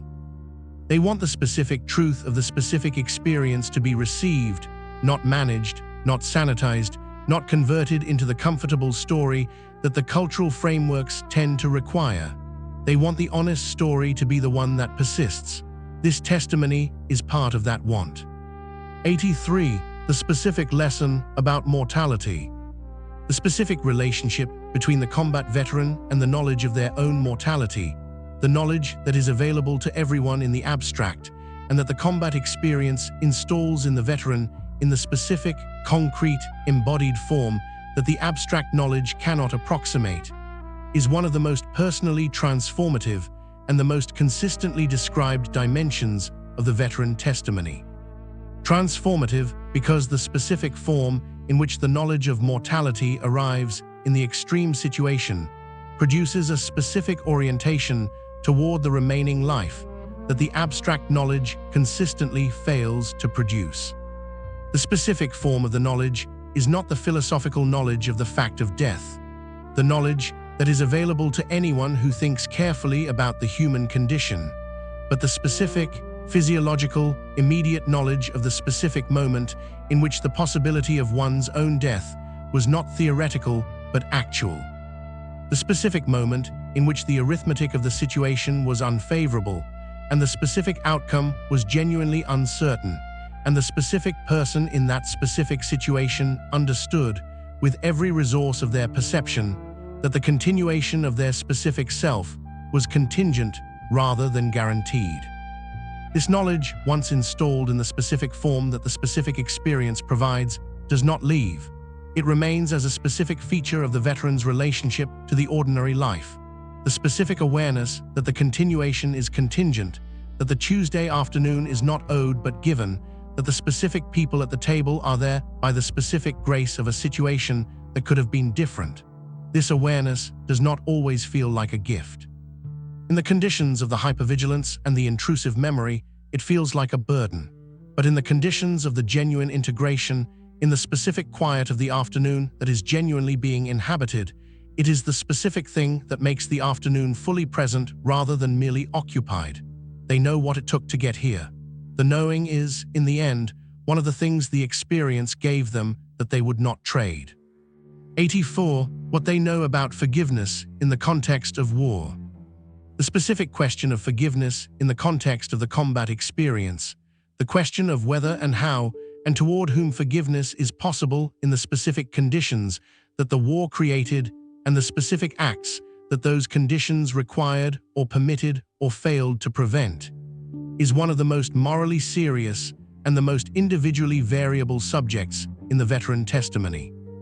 Morally serious because the acts in question are not the ordinary acts of civilian life, for which forgiveness is requested and granted in the ordinary forms that the civilian moral vocabulary provides, and individually variable because the specific things that require forgiveness and the specific persons toward whom forgiveness is directed are as various as the specific experiences of the specific veterans who carry them.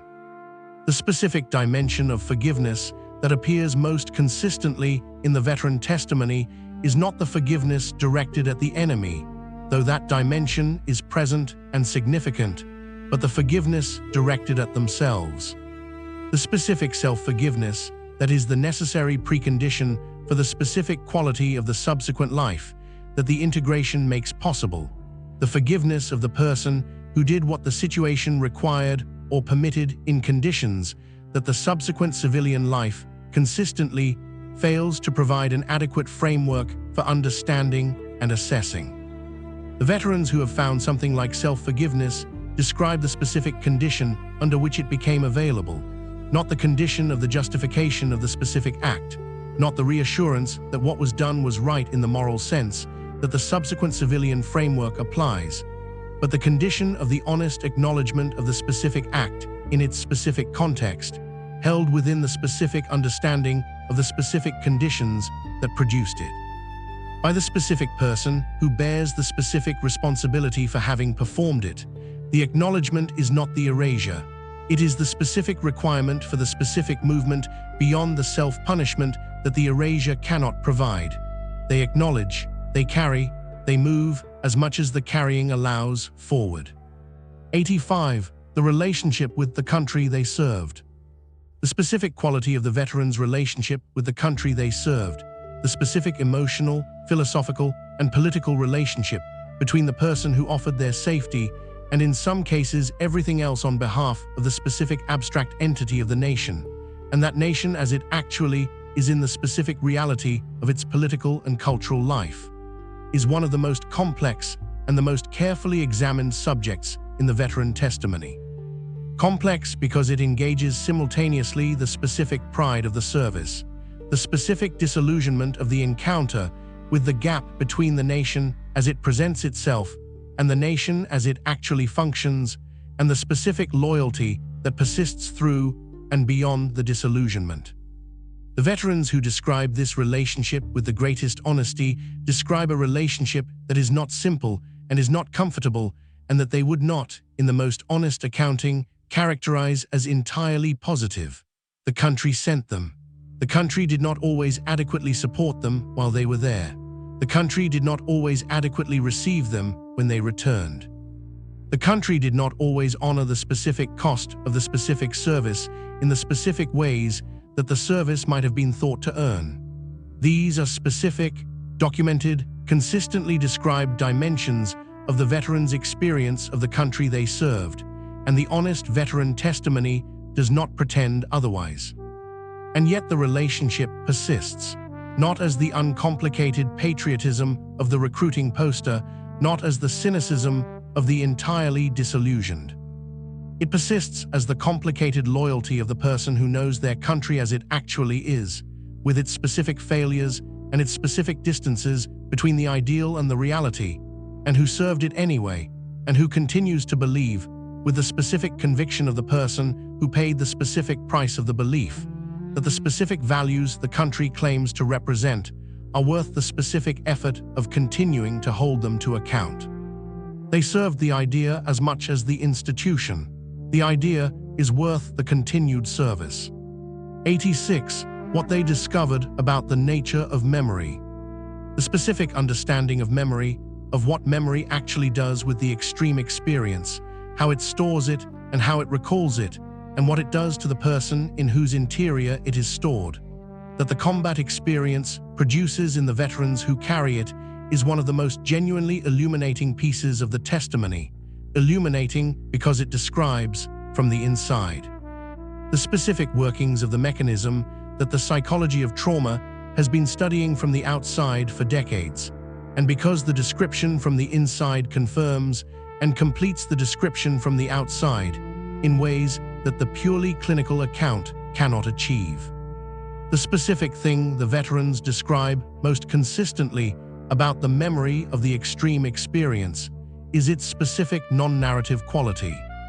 The specific way in which the most significant memories of the combat experience are stored not as coherent narrative episodes, with a beginning, a middle, and end, a specific place in the temporal sequence of the life's chronology, but as specific sensory fragments, specific emotional charges attached to specific perceptual details, specific moments suspended in a form that resists the narrative integration that the memory of ordinary experience more readily achieves.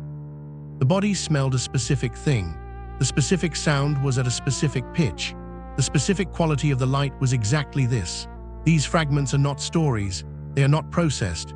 They are present in the interior as the specific raw material of the experience that the mind has not yet found the full narrative framework for, and that the full narrative framework, even when it is developed, does not entirely convert into the past tense.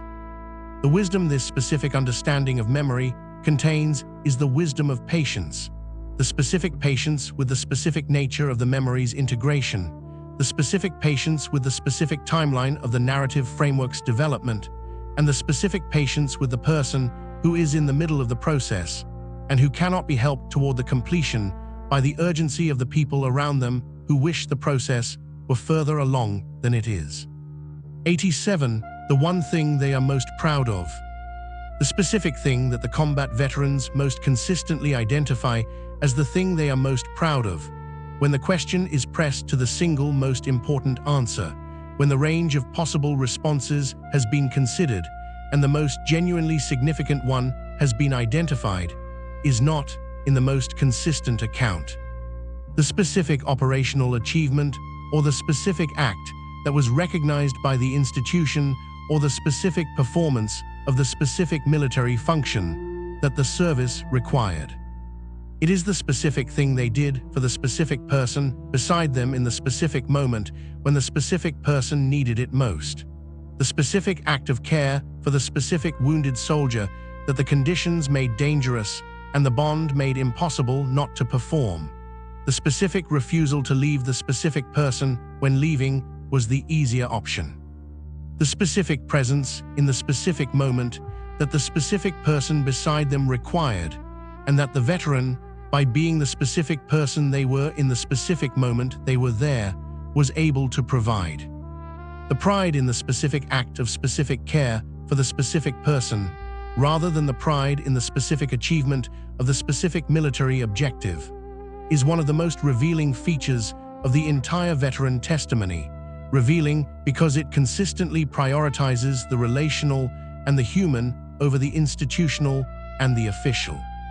And because it does so not as a philosophical position, but as the product of the lived experience of the specific conditions in which both the relational and the institutional were present, and the person's specific response to both was tested and observed from the inside. They know what they did. They know which thing they are most proud of. It is almost never the thing that the medal was for. 88. The specific wisdom about living fully after the extreme.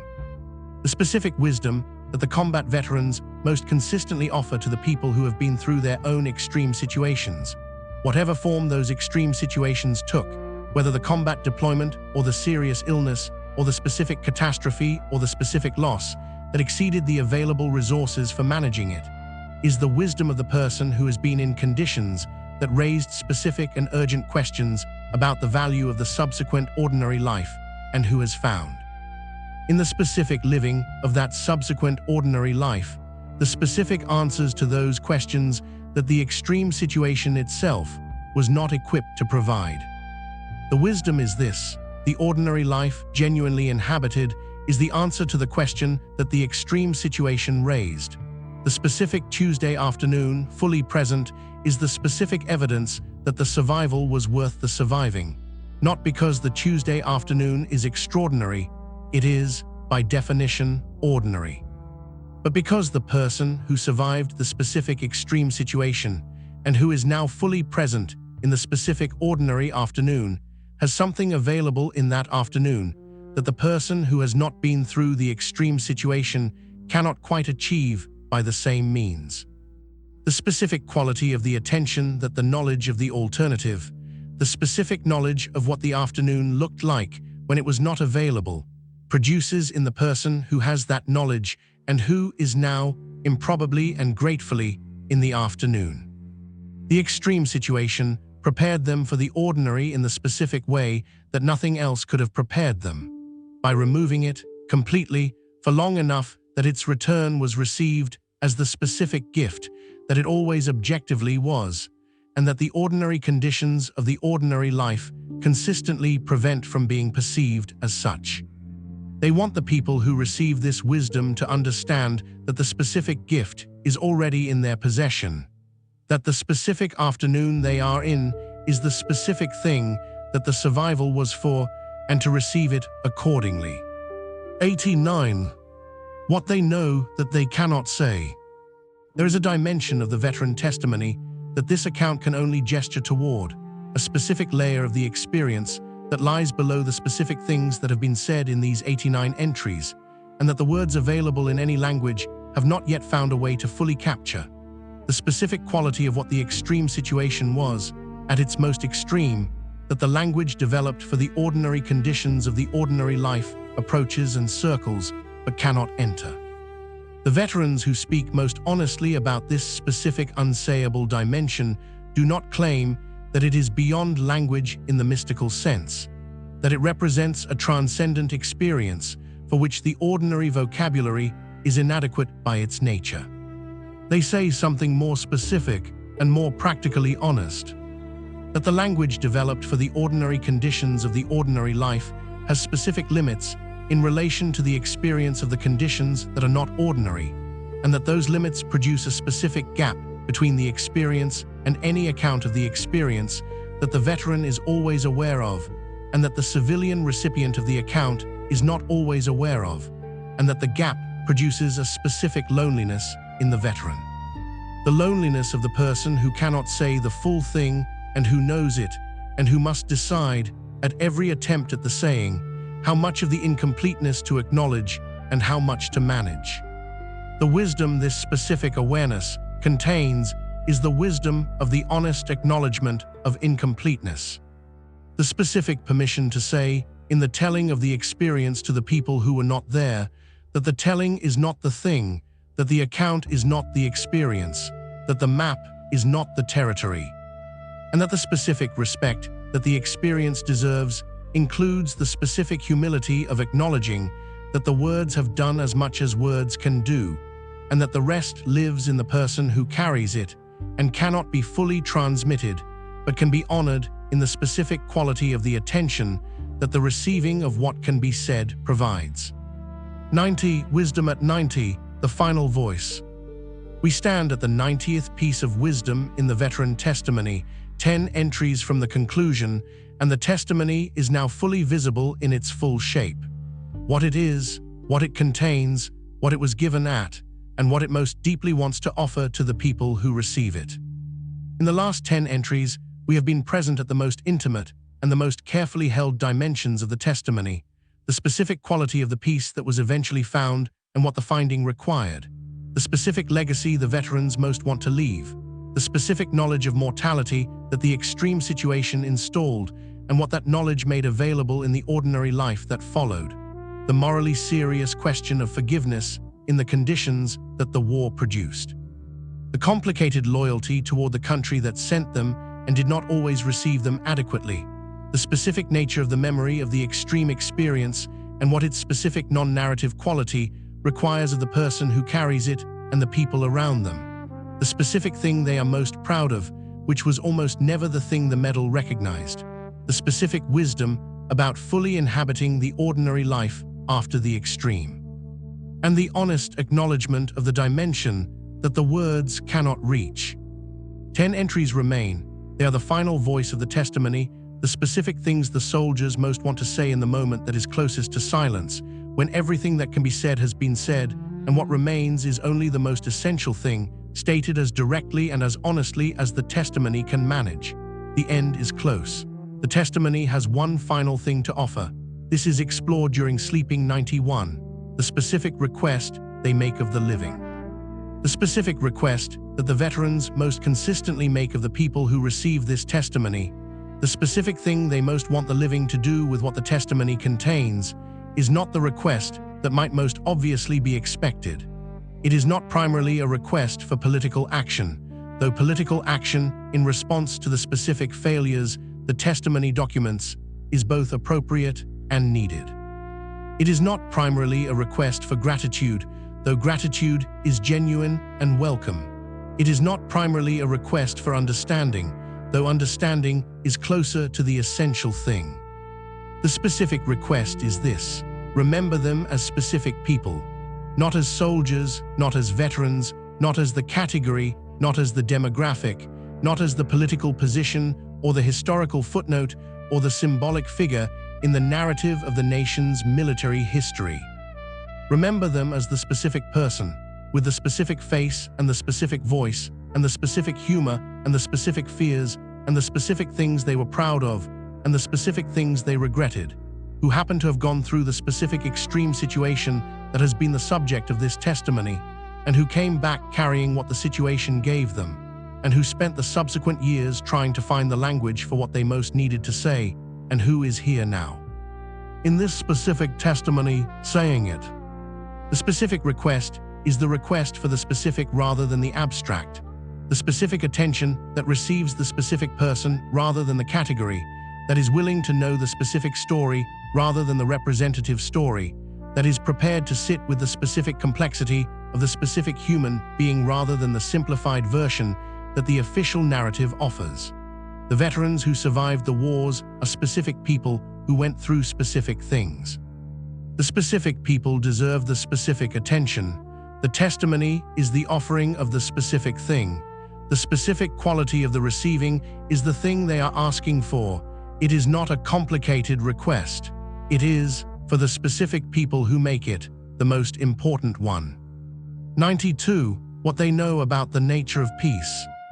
The specific understanding of peace, of what genuine peace between peoples and nations actually requires, as distinct from the specific cessation of active combat that is described as peace in the strategic vocabulary, and that is often the most that the specific circumstances of the specific conflict produce, is one of the most important and the most consistently expressed pieces of the veteran testimony, important because the veterans are, by the specific nature of their experience, among the people most qualified to speak about the specific conditions that make peace possible and the specific conditions that make it fragile, and because their specific understanding consistently exceeds the understanding available from the distance of the political and strategic discourse that tends to organize the public conversation about war and peace.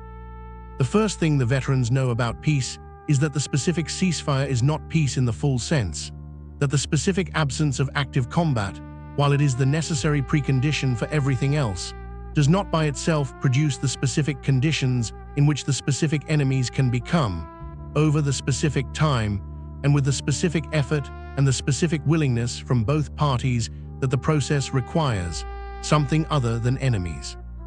The specific work of genuine reconciliation, the work that converts the specific former enemies into something that resembles the specific former strangers, and eventually, in the most successful cases, into something that resembles the specific former strangers who have found a reason to work alongside each other, is work that the peace agreement initiates and that the subsequent decades of the ordinary life must perform. The second thing the veterans know about peace is that it is not the natural state of things that the rhetoric of peace tends to imply, that it does not maintain itself automatically in the absence of the specific forces that produce war, that it requires the specific maintenance of the specific institutions and the specific relationships and the specific commitments that sustain the specific conditions in which war is not the chosen option. Peace is not the resting state. It is the specific achievement that requires the specific effort. The veterans who fought for it know this from the specific experience of having been in the conditions of its absence. They want the people who inhabit it to understand what it required and what it requires. 93. The soldier they most want to be remembered as. When the veterans are asked, in the specific conditions of the honest reflection, what kind of soldier they most want to be remembered as, not what kind of soldier they were evaluated as being by the institutional assessments of the military system. Not what kind of soldier the official record documents, but what kind of soldier they themselves most want the people who knew them to remember.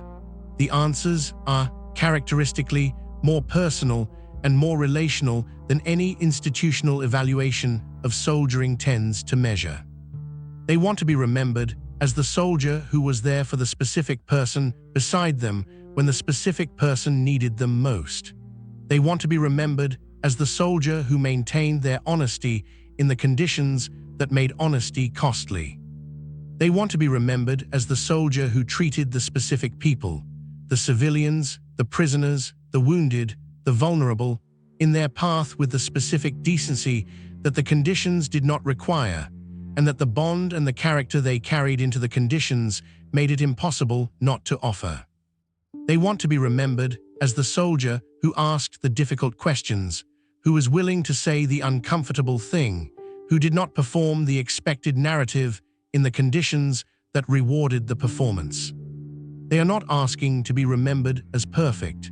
They know the specific imperfections of the specific soldiers they were, and the honest ones carry those imperfections without the specific pretense that the imperfections were not there. They are asking to be remembered as genuinely trying to be the specific kind of soldier that the conditions made genuinely difficult to be, genuinely trying to maintain the specific quality of human dignity that the conditions consistently worked to erode, genuinely trying to bring the specific best of what they were into the specific conditions that brought out, in so many specific ways, so much of the specific worst of what they encountered. The genuineness of the trying is what they most want remembered. They were there, they tried, the trying mattered. 94. The thing about war that never changes. Across all the specific wars that the veteran testimony draws from across the generations of soldiers who fought in the different specific conflicts of the 20th and 21st centuries, in the different specific theaters, with the different specific technologies and the different specific political contexts and the different specific populations of civilians and enemies and allies. There is a specific set of things that the testimony consistently identifies as remaining constant, as belonging to the experience of combat in a way that the specific historical context does not alter and that the specific technological advances do not change. The fear is constant. The fear is the same in its specific physiological reality, in its specific cognitive effect on the clarity of decision-making, in the specific relationship between its presence and the specific actions that are performed in its full presence. Across every generation of combat, soldiers the testimony represents. The bond is constant. The specific quality of the relationship that forms between people who are sharing the specific conditions of the extreme situation, its depth, its specificity, its specific irreplaceability in the civilian context, is described with the same essential character in the testimony of the First World War soldier and the testimony of the soldier who returned from the most recent deployments. The weight of the dead is constant. The specific presence of the specific people who were there and are not anymore is described in its specific character and its specific persistence, with the same essential quality across every generation. The wisdom this constancy contains is the wisdom of the specific continuity of the human experience of war across the changes that history produces in its specific forms.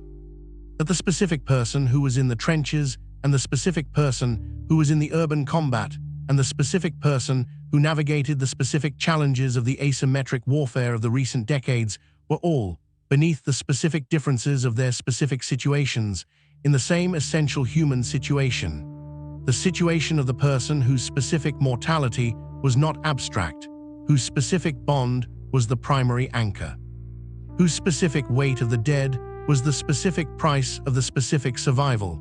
The wars change. The human being who fights them does not change in the respects that matter most. 95. What they discovered about human resilience. The specific understanding of human resilience, of what the human being is actually capable of recovering from, as distinct from what the prior understanding of the human organism's limits suggested it could absorb and continue, that the combat experience deposits in the soldiers who survive it is one of the most genuinely encouraging and the most carefully qualified pieces of wisdom in the entire testimony.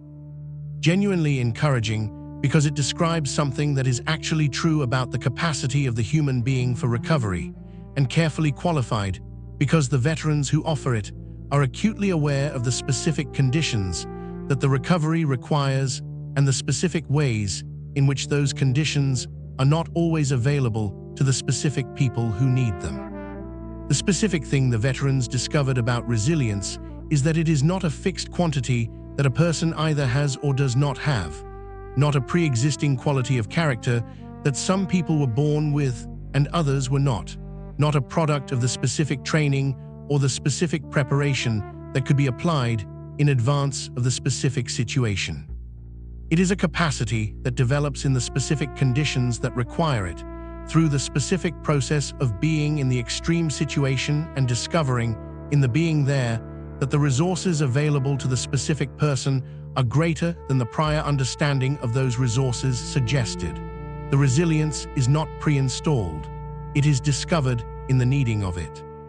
The specific qualification the veterans attach to this understanding is the qualification of the conditions, that the resilience does not develop automatically in the extreme situation, that the specific presence of specific support, the bond, the specific relationship with the specific people who understood the specific experience, the specific professional help that the specific condition genuinely required, was part of the specific condition under which the resilience became available.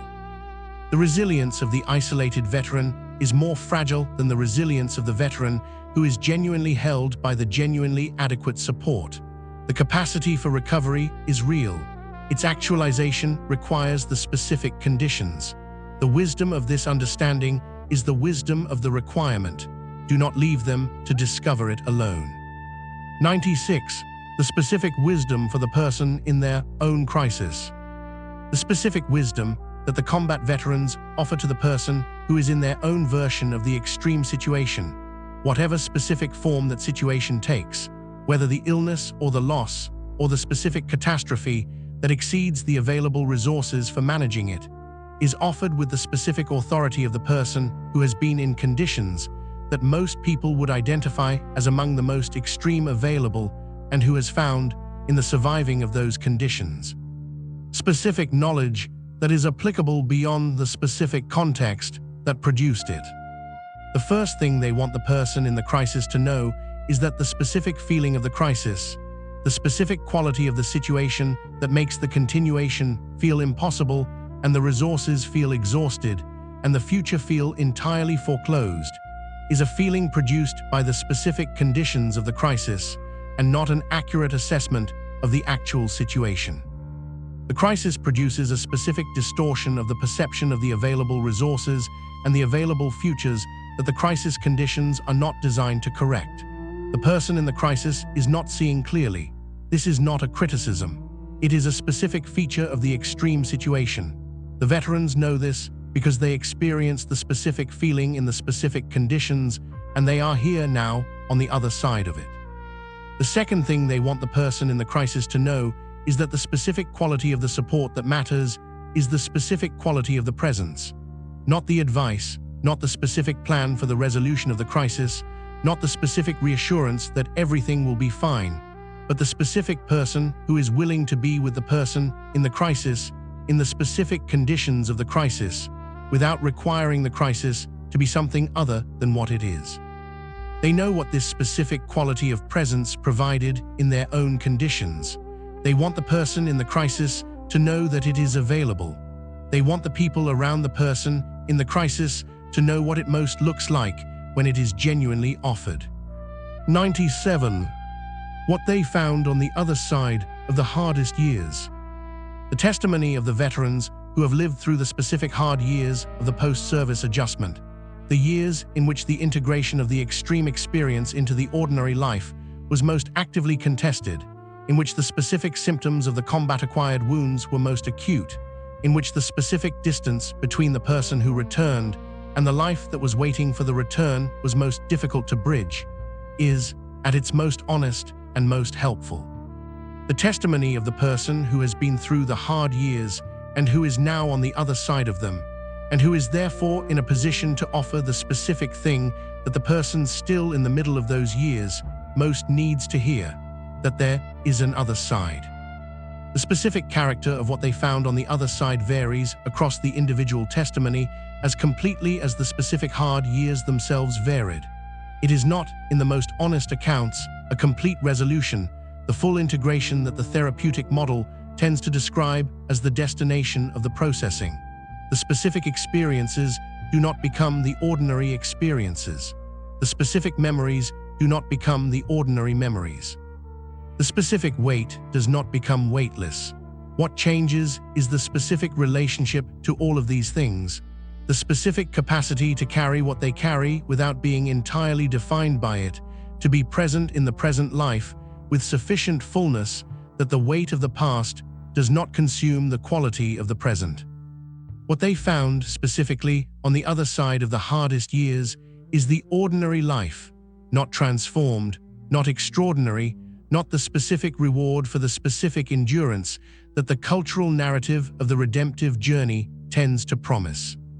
The ordinary life, available again, genuinely inhabitable, genuinely good in the specific way that the ordinary is good when it is genuinely inhabited. As the specific gift that the survival was for, the specific evidence that the surviving was worth the effort, the specific Tuesday afternoon that was always there and that is now, again, fully available to be in. 98. The last letter. If the combat veterans who survived their wars could write one final letter, one letter addressed to no specific person and to everyone at once, containing the specific thing they most want to say in the moment closest to the completion of the testimony, the letters would be various in their specific content and consistent in their essential character. They would not be long. The thing most worth saying, when the specific person has found the way to say it, tends to be shorter than the years it took to find the words for it. They would say, "We were there, we saw what we saw. We did what the situation required, and some things the situation did not require, and some things we wish the situation had not produced, and we carried all of it home, and we have carried it since. And the carrying was real, and the weight was real, and the specific people we carried the weight for were real. And we want you to know that they were real, in the specific way that the specific person is real, and not the way that the abstraction is real. And we want the specific fact of their specific reality to be the thing that persists when the specific facts of the specific battles and the specific political decisions have been absorbed into the historical record and lost their urgency. We were afraid," the letter would say. "We were more afraid than we showed, and more capable than we knew, and more connected to the people beside us than we had words for at the time, and than we have found adequate words for since. We were human in the conditions that were most specifically designed to make us something other than human, and in the being human in those conditions, we found something that the conditions could not take away, and that we want to offer freely and without reservation to the person who receives this letter. The specific knowledge earned at the specific cost, that what is most essentially human in the human being is more durable than the worst that the human situation can produce. We were there. We know this, we want you to know it too." 99. The return. The return in the fullest sense, not the physical return that the end of the deployment produced, not the arrival at the airport or the dock, or the specific geographic point of the re-entry into the civilian world, but the interior return, the specific process by which the person who went through the extreme situation gradually, incrementally, imperfectly, and in many cases across years rather than months, finds their way back to the specific quality of genuine inhabitation of the ordinary life, is the dimension of the veteran testimony that is most difficult to describe and most important to attempt. The return is not a single event. It is not a specific threshold that once crossed means the journey is complete.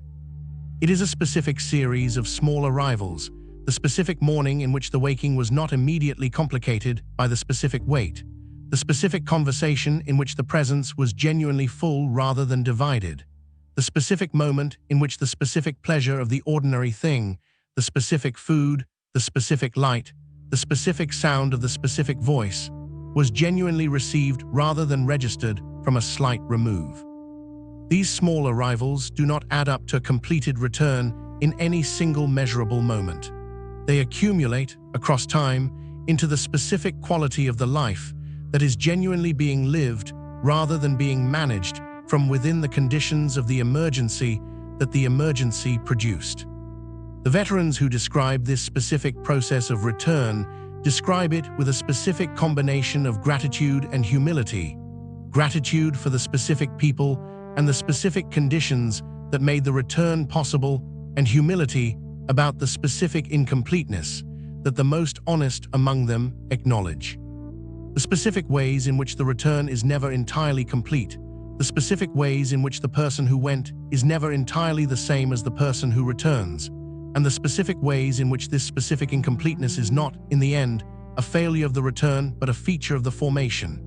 The specific evidence that the experience was real, and that the person who had it was genuinely shaped by it, and that the shaping, for all its cost, produced the specific person who is here now. Genuinely present, genuinely grateful for the presence, genuinely offering what the presence makes available to offer. 100. What they most want you to know. Close your eyes, breathe slowly. Let the darkness around you become the specific darkness of a room in which someone has recently finished speaking, the specific quiet that follows the testimony when the words have been given, and what remains is only the specific weight of what was said, and the specific quality of the silence in which it is now held. We have arrived together at the 100th piece of wisdom. We have traveled, in these 100 entries, through the full testimony of the soldiers who survived the wars, through the weight they carried home and the bond they could not replace, and the things they discovered about themselves, and the things they wished they had not discovered, through the homecoming that wasn't, and the silence that said more than the speaking, and the long, patient work of the integration that continues, for many of them, still. We have heard them speak about fear and courage and leadership, and the mercy that arrived in the worst places.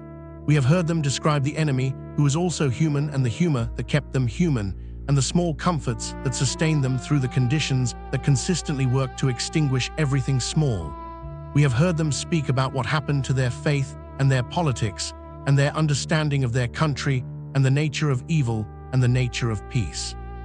We have heard them describe the specific request they make of the living, to be remembered as specific people, in the specific way that the specific truth of the specific experience deserves.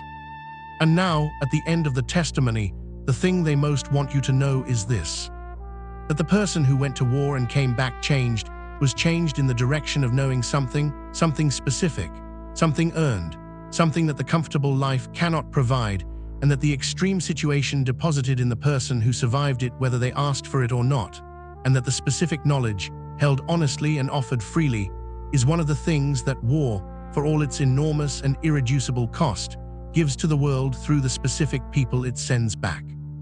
The specific knowledge of what people actually are in the conditions that reveal them most completely. And the specific testimony offered from that knowledge, that what they found there in themselves, in the people beside them, in the specific mercy that arrived in the worst places, was not only the worst of what people are capable of, but also, unmistakably and permanently, the best. They were there, they came back, and everything they are bringing back with them, the weight and the bond and the specific dead they carry, and the specific ordinary Tuesday afternoon they were able to return to, is being offered to you now, in this testimony, in the specific hope that the offering makes something true more visible, and that the visibility makes some small specific difference in the specific quality of the world that they survived in order to continue inhabiting. Sleep now, let the testimony settle into the quiet. What was offered here was real, and it was given freely, and it belongs now to everyone who received it. This is explored during sleeping.